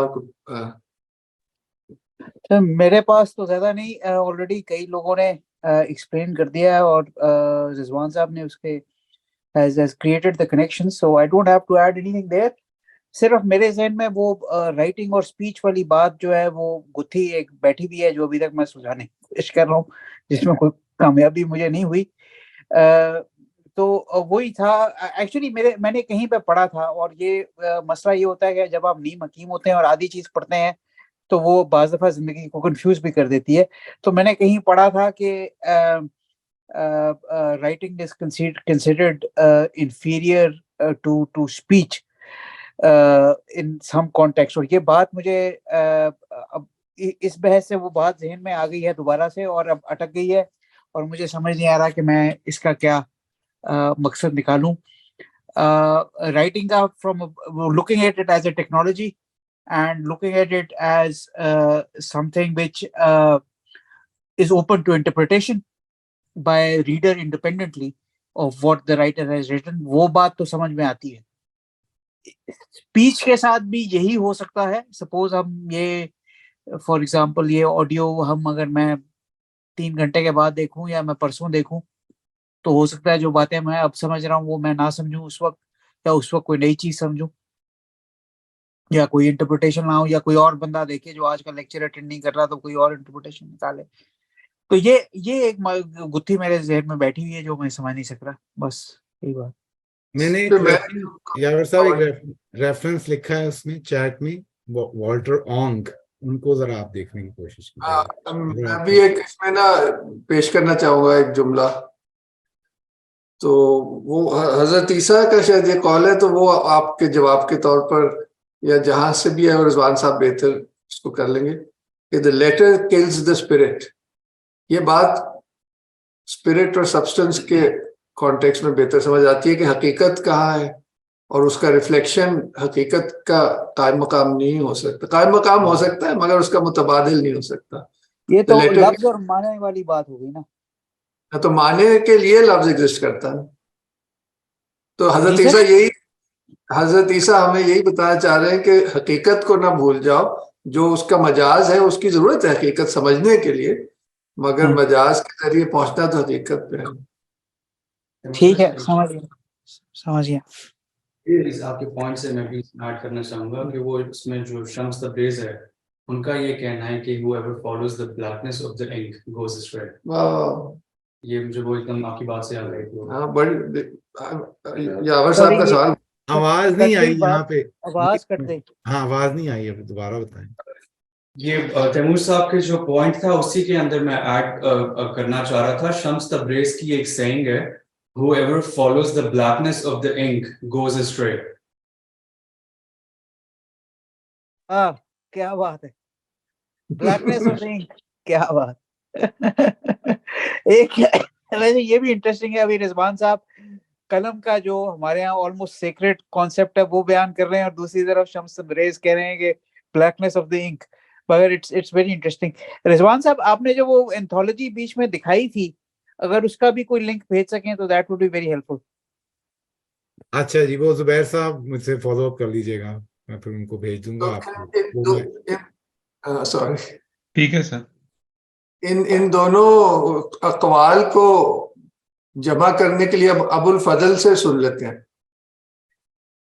अबुल फजल किताब खाने के हाल में कहते हैं कि जाहिर भी लोगों के लिए तो ये जो खत है ये एक जुल्मात है, ये सिर्फ कोहल है, ये अंधेरा है, मगर हकीकत शनास लोगों के लिए यही जो खत है ये इसके अंदर हजारों शम्मे मुनव्वर है। वही जब ये है उन्होंने बड़े पोएटिक तरीके से लिखा है, मगर बात वही हो रही है कि हकीकत और मजाज का जो है ना, जो भी है उस कॉन्टेक्स्ट में चीजें मेरे ख्याल से लुबिलवा। मुझे तो ये समझ आता है कि अगर जवाब या रास्ता इस तरह से रिवायत हमें देती। जुबैर साहब, आप बहुत गहरी सोच में आप हमसे भी शेयर कर लें। और समिया साहिबा भी कुछ नहीं बोली, मैं ख्याल है उनको भी कुछ कहना चाहिए। जरूर, वो क्योंकि पहले कुछ ना कुछ बोल चुकी हैं। या चले समिया साहिबा, पहले आप अपने तासुरात का इजहार कीजिए। सायरा ने बड़ा अच्छा कर दिया, सारा वही ज़हन में तो आ रहा था, यही वाली बात। कुछ ऐसा लग रहा था कि पाकिस्तान के अगर हालात देखते हुए अपनी सोसाइटी के, मुझे ऐसा लग रहा था हम एक केव में, इसी तरह की केव में है। जब कोई थोड़ा सा आके कोई आइडिया देता है तो उसके साथ वही सलूक होता है जो कि पूरे माजी में मसला देखें तो अंबिया की भी मुझे लगता है तकजीब होती रही, जब भी पैगाम दिया, स्कॉलर्स की भी होती रही। वो मंसूर हिलाज की भी जो बात है कि उन्होंने भी समझाने की कोशिश की, तो उनके साथ भी क्या हुआ, सुकरात का भी जहर का प्याला पीना पड़ा। तो वही वाली सेम मुझे लग रहा है कि शुरू से ही अभी तक आजकल भी आप देखें हमारे सोसाइटी एज ए, जैसे वो रिपब्लिक की बात हुई थी कि कैसे होना चाहिए एक सिटी, एक मुल्क कैसा होना चाहिए, तो मुझे लगता है ना तो हमारी पॉलिटिक्स में कोई एथिक्स रह गई हैं, हालांकि उसमें हमने तो बिल्कुल ही निकाल दिया ना, एक साइड पे ही निकाल दिया सारा कुछ, तो ट्रेडिशंस भी कुछ नहीं रही हैं। तो मुझे ऐसा वही लग रहा था कि हम भी पता नहीं केव में ही बैठे हुए हैं, जो गर्दन भी नहीं हिला सकते, और वो सारी सिचुएशन आ रही थी। तो यानी ये शुरू से ही होता आ रहा है, मुझे लग रहा है ये सोसाइटी अभी भी हम, बस मैं यही सोच रही थी काफी देर से कि जो भी बात भी बुलंद करता है तो उसके साथ क्या होता है यहाँ पर। रिसेंट भी टॉलरेंस नहीं रही बिल्कुल भी, जैसे नई बात तो लेना तो दूर की बात है कि मतलब टॉलरेट भी नहीं करते ना, तो वही मारने वाली बात ही हो रही थी, बस यही मैं ऐसे करी थी जी। बहुत खूब जनाब। जुबैर साहब, मेरे ज़हन में दो तीन चीजें चल रही हैं और एक सवाल है जो मैं रिजवान साहब से करना चाहूंगा।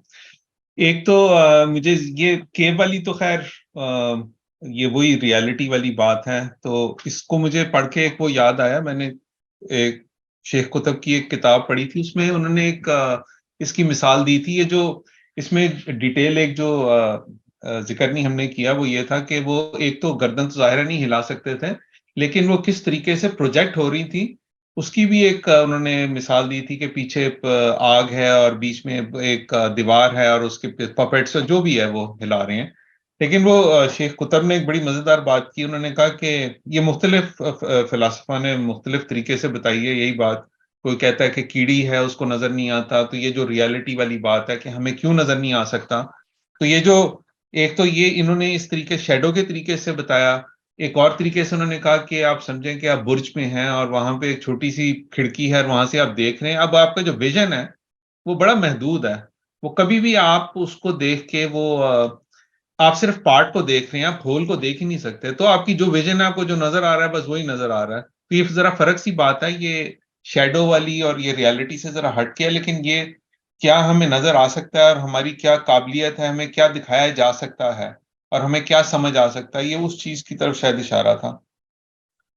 बाकी तो मेरे ख्याल में ये जो कनेक्शन ये केव का और इसका मिलाया वो तो सारी बातें हो गई हैं। मुझे एक चीज इसमें बड़ी फैसिनेट की है, वो ये है कि जुजियात जो उन्होंने जिक्र किया कि जब वो बंदा बाहर निकला शैकल्स अपने तोड़ के और उसने फिर वो असल चीज देखी, तो वो तदरीजन उसकी कैसी काबिलियत हुई कि वो रियलिटी को भी देख सके। एक तो वो जिक्र उन्होंने किया, उसी तरह के वो जो मुख्तलिफ वो जो पहाड़ हैं उससे गुजर के कभी यहाँ इस पहाड़ पे परिंदे गए, कभी उधर, तो मुख्तलिफ तरीकों से उनकी एक तरह से रूहानी वो जो हो रही है ट्रेनिंग कह लें, वो भी कह सकती हैं।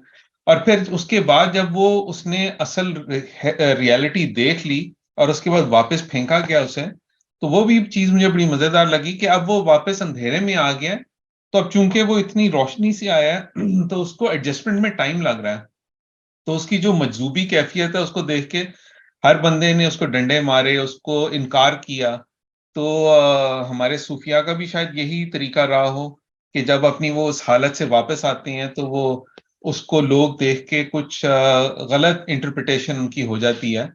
तो वो मुझे एक चीज फैसिनेट की कि वो उस हालत पे देख के वो जो दोस्त थे, जो जो वही दोस्त जिन्होंने उन परिंदों को कहा कि तुम झूठे हो और सारा कुछ उनको यकीन नहीं किसी ने किया, यहाँ पे भी वही सूरत हाल हो रही है कि वो जो लोग थे उन्होंने उसकी तकजीब की है। तो ये मेरे लिए जरा थोड़ा सा फैसिनेटिंग एक पोर्शन था। और आखिर में फिर जाहिर है ये रिपब्लिक में उन्होंने जो कड़ी मिलाई है, हदीसों में भी सुनते हैं, हजरत अली का भी ये गालिबन कॉल है कि जो हुकूमत की ख्वाहिश करता है या पावर की ख्वाहिश करता है उसको कभी भी नहीं देना चाहिए। तो क्योंकि वो उसके काबिल नहीं होता, काबिल वो होता है जो कि जिसको इल्म हो और उसको जबरदस्ती हमें भेजना चाहिए। तो वो एंड में उन्होंने सम अप किया था, रिजवान साहब ने भी शायद इसका जिक्र किया है, तो वो भी एक एंड प्लेटो ने तो खैर उसी तरह ही किया था। अब एक सवाल है मेरे मेरे पास, वो पता नहीं रिजवान साहब उसको आंसर करना चाहते हैं कि नहीं। मुझे अभी तक ये बात क्लियर नहीं हुई कि जो राइटिंग और उसमें ऑरेटरी में ये तो क्लियर है कि फवायद क्या हैं ऑरेटरी की और क्या क्या उसकी शराइत हैं, वो कब करना चाहिए। लेकिन जो राइटिंग फिर अभी इतनी जो आपने जो 56 पेज का जो आपने दिखाए मुख्तलिफ, उसमें हर जगह पे कलम डिवाइन है, कलम की ये वैल्यू है और ये करता है वगैरह वगैरह, तो फिर हम इसको किस तरह से कॉम्प्रोमाइज किया हमारे लिए, क्योंकि जाहिर है राइटिंग के बगैर तो नहीं है। क्या कॉम्प्रोमाइज ये है कि हम राइटिंग तो करें लेकिन कुछ उसकी उसकी जो कबाहतें हैं उसको नजरअंदाज करके उनकी जो अच्छाइयां हैं उसको प्रमोट करें। लेकिन बात तो फिर वही आ जाती है कि एंड में तो it's a dead book, right? वो वही है जिसे आप खड़े होके आप इसे सवाल करेंगे तो आपको ता क़यामत वही जवाब देती रहेगी। तो फिर ये रिकंसिलिएशन किस तरह से है इसकी? मैं दो तीन चीजें बस ये कंक्लूडिंग पॉइंट्स हैं। मैं बार बार कह रहा हूँ कि टेक्नोलॉजी जो एक्सटर्नल बात हो रही है, टेक्नोलॉजीज ऑफ द सेल्फ, इनको समझना जरूरी है। जब आप ये मशीनों को मैं हटा दूं सारों को किस हद तक भी, तब भी एलेगोरी ऑफ द केव चल रही है और द बर्ड्स चल रही है। इसलिए टेक्नोलॉजी वेल भी बन सकती है कि मॉडर्निटी की ऐसी बहस जिसमें मैं इतना मॉडर्निटी से लड़ रहा हूं कि मैं एक्चुअली केव से निकल नहीं पा रहा। मुझे लगता है टेक्नोलॉजी समझ रही है ना कि वो allegory of the cave, image of the cave और प्रिजनर्स और जो बर्ड्स वाला है, वो दोनों चीजें वो एक पेरेनियल स्टोरी टाइप।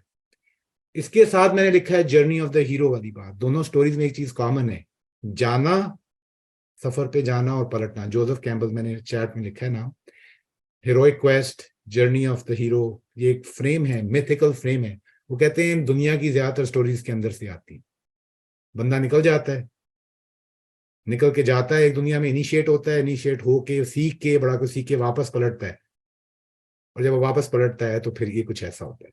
ऑडिसी है जिस तरह मशहूर, जाना, बहुत कुछ एक्सपीरियंस होना, फिर पलटना।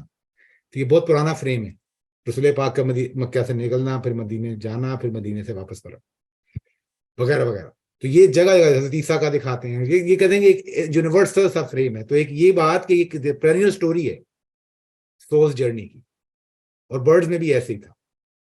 ठीक है, बर्ड्स में अगर आपको याद हो, बर्ड्स को वापस क्यों आना था? अभी कुछ चेंज हैं भाई, जाने दें। फलसफी ने को कह रहे हैं भाई अनजस्टिस नहीं है उसको वापस भेजना गार के अंदर, उन्होंने कहा नहीं आने दें, अब जाना है तो वापस आना है, चक्कर काट के वापस आना है, असफार मुल्ला सदरा के चक्कर काट के वापस आना है। ठीक है, एक तो ये बात होगी। अब राइटिंग पे आता हूँ, मैं क्लोजिंग स्टेटमेंट्स दे रहा हूँ। तो मैंने कहा टेक्नोलॉजी ऑफ द सेल्फ की बहस छोड़ दी तो आप टेक्नोलॉजी की बहस से बाहर आ गए। एक्चुअली मेरे जिस्म मेरी सेल्फ की टेक्नोलॉजी, मैंने कहा था यहां से शुरू करें। अब राइटिंग पे लास्ट फ्रेम देखें, राइटिंग सेल्फ को मैं बार बार शामिल करूं क्योंकि सेल्फ बार बार डिसअपियर हो जाएगा। There are writings on the wall, बड़ा इंटरेस्टिंग एक्सप्रेशन आजकल यूज होता है, सारे ऐड हैं, बिल बोर्ड्स हैं, गुजरे जरा सड़क के ऊपर, you are surrounded by writing everywhere, the writing on the wall. ठीक है, यहां तक कि मेरे जिस्म पे भी मैंने टी शर्ट्स लगाई हूं, वो राइटिंग है, लोगों को मैं मैसेजेस दे रहा हूं, कॉन्स्टेंटली मैं बोल रहा हूं, वो मेरा रेट्रिक है, मैं परसुएड करने की कोशिश कर रहा हूं। ठीक है, be the change you want to see in the world, जो भी है। कभी कभी तो बहुत खतरनाक किस्म के मैसेज भी होते हैं, बुरे वाले, गाली गलौच भी लिखा होता है, फिटिंग हूं आप सबका, ये लिखा हुआ है शर्ट के ऊपर, मैं वॉक कर रहा हूं। ठीक है, तो writing is everywhere, I am surrounded by it. पता चल गया, सबको पता है, तवज्जो करें, हम सराउंडेड हैं राइटिंग से। अच्छा, नेक्स्ट, राइटिंग ऑन पेपर है, इट्स डाइंग, कलम खत्म हो रहा है, राइटिंग, ये वाली राइटिंग कोई हो रही है बहुत ज्यादा, ईमेल, टेक्स्ट, ये वो, और ये वाली है, ये तो मुझे नहीं आती ज्यादा, लेकिन ये आप समझ रहे हैं ना। या 50 साल 20 साल पहले किसी को पूछें ये क्या होता है, वो नहीं बता सकता ये क्या चीज है, नए सिंबल है ये नया सिंबल। एक ये सिंबल था, वो राइटिंग से आया था, ये सिंबल, स्पीच में कोई ये नहीं है, ये राइटिंग का सिंबल है। पता, पाकिस्तान में भी आ गए, अमरीकी है ये। कोटेशन मार्क्स, लिखने को मैंने बॉडीली प्रोजेक्ट करना शुरू कर दिया, तो वो वही वाली बात कि मीडियम शेप करता जाता है। अच्छा, writing on the wall, writing on paper, उसके साथ क्या हुआ, राइटिंग डिजिटली, बहुत कुछ डिजिटल लिखा जा रहा है, कागज पे नहीं है, उसके साथ क्या हो रहा है, जो प्लेटो ने बताया है लास्ट पॉइंट। अब ये मैं बहुत टेढ़े तरीके से जुबैर साहब आपकी बात का जवाब दे रहा हूँ, जवाब तो मैं देता ही नहीं, पॉइंट दे रहा हूँ, पॉइंटर इशारा कर रहा हूँ। वो कह रहे हैं एक और चीज है, राइटिंग ऑन द सेल्फ, हमारे नफूस पे चीजें लिखी जा रही हैं। मेरा नफ्स जो है वो भी एक लोह की तरह है, जिसपे कोई तख्ती की तरह है, जिसपे लिखा जा रहा है हर वक्त। बिल गेट्स भी हर कोई जो कुछ, नफ्स जो है वो स्पंज की तरह है, जिसपे चीजें आ रही हैं और वो एब्जॉर्ब करता जा रहा है। जिस दुनिया में, जिस कायनात में, जैसे अगर मैं गार में बैठा हूँ तो मैंने गार का वर्ल्ड इंटरनलाइज कर लिया। तो राइटिंग ऑन, तो वो कह रहे हैं, ओपन लफ्ज है, it is a discourse that written down with knowledge in the soul of the listener. नफ्स जो है उसको लो देखना, एक टैबलेट की तरह देखना, या एक तख्ती की तरह देखना, एक कागज की तरह देखना जिसपे लिखा जा रहा है। सवाल यही है कि लिखने वाले कौन होंगे, क्या लिखना चाहिए, और उस सेल्फ के लिए सही बात क्या है जो उसके नफ्स पे लिखी जानी चाहिए, वो क्या चीज है जो उसको जगाएगी, वो क्या चीज है उसको आगे बढ़ाएगी, उसको सफर पे लाएगी, वगैरह वगैरह। ये कहानियां लिखी गई हैं एलेगोरीज, ताकि नफूस पे लिखने की कोशिश है कि वो निकले, अपने चेन्स तोड़े। मौलाना ने भी कहा था ना, अपने तोड़ो अपने चेन्स को और आजाद हो। तो ये बात बस जी, खत्म करें। ये लास्ट पॉइंट अहम था, इसको प्लीज तवज्जो कर लीजिए। राइटिंग ऑन द सेल्फ, ये हम रिकग्नाइज नहीं कर रहे, things are being written on us, on my soul, उसको मैं रिकग्नाइज नहीं कर रहा।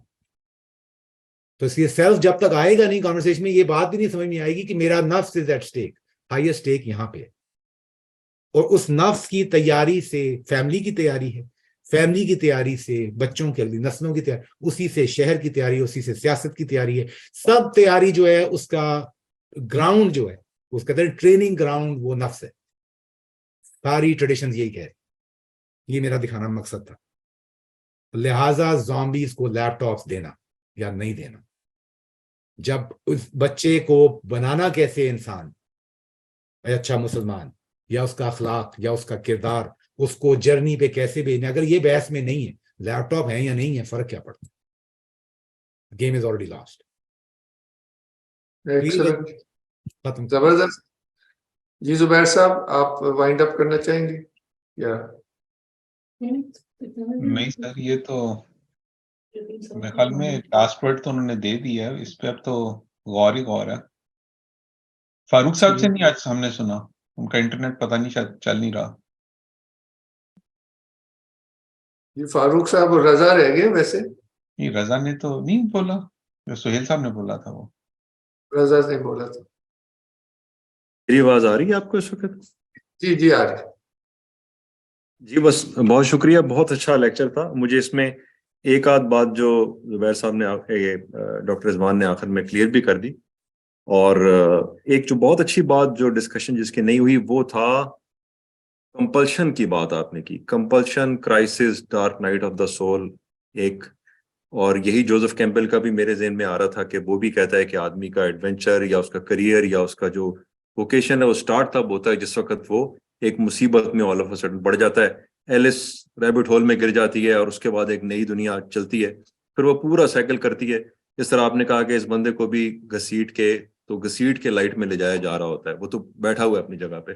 कंपल्शन उसकी आंखों में पड़ रही है। तो और हमारी जिंदगी में भी ये कंपल्शन जो है ये मुसीबत के तौर पे होती है, हालांकि ये लाइट की तरफ ले जा रही है। मेरा अपना ख्याल है कि बहुत अच्छा पॉइंट डिस्कस नहीं हुआ, इस पे पूरा लेक्चर अलग से होना चाहिए। This is what I feel. और एक छोटा सा पॉइंट और था जो आपने क्लोज कर दिया दोनों टेक्स्ट के अंदर, कि जब वो वापस आता है तो उसका जो रिटर्न का जर्नी है इन्होंने बता दिया कि उसने वापस आके लोगों को करना है, क्योंकि उसको एजुकेट ही इसी काम के लिए किया गया कि वो बाकियों को लाइट दिखा सके। शायद यही वो बेड़ियां थी जो किंग ने उसे कहा था कि अभी बेड़ियां जहां से चढ़ी हैं वहीं से उतरेंगी, ये कर्ज तुम्हारा उतारना अभी बाकी है। तो मुझे ये लगा। और फाइनली जोसेफ कैम्पबेल का भी साइकिल तब पूरा होता है जब हीरो अपना चीज अटेन करके तो वापस आता है, और उसके बाद वो इंडेफिनिट स्टे नहीं कर सकता, उसको साइकिल पूरा करने के लिए वापस अपनी पहली जगह पर आना होता है ऑर्डिनरी वर्ल्ड में। तो बड़ा अच्छा, मतलब अच्छा रहा। लेकिन ये क्राइसिस वाला जो चीज है इट नीड्स मोर मतलब डिस्कशन, बहुत इंपॉर्टेंट टॉपिक है, क्योंकि हमारे लिए तो क्राइसिस मुसीबत है, आदमी मुसीबत में पड़ गया। इससे बेहतर तो वो जिंदगी थी जब मैं अच्छा भला खा पी रहा था, खुशबाश था, फिल्में देख रहा था, गाड़ी चला रहा था। ये मुसीबत पड़ गई तो इसको मतलब ये अच्छी कैसे है मुसीबत, ये इसको मजीद होना चाहिए किसी और टाइम पे। तैमूर साहब या डॉक्टर साहब किसी टाइम पे इसको ऐड कीजिएगा प्लीज। ठीक है जी, मैं तो उस पर कुछ कह नहीं सकता, कोई डिस्कशन वाला सवाल है तो आप डिस्कशन।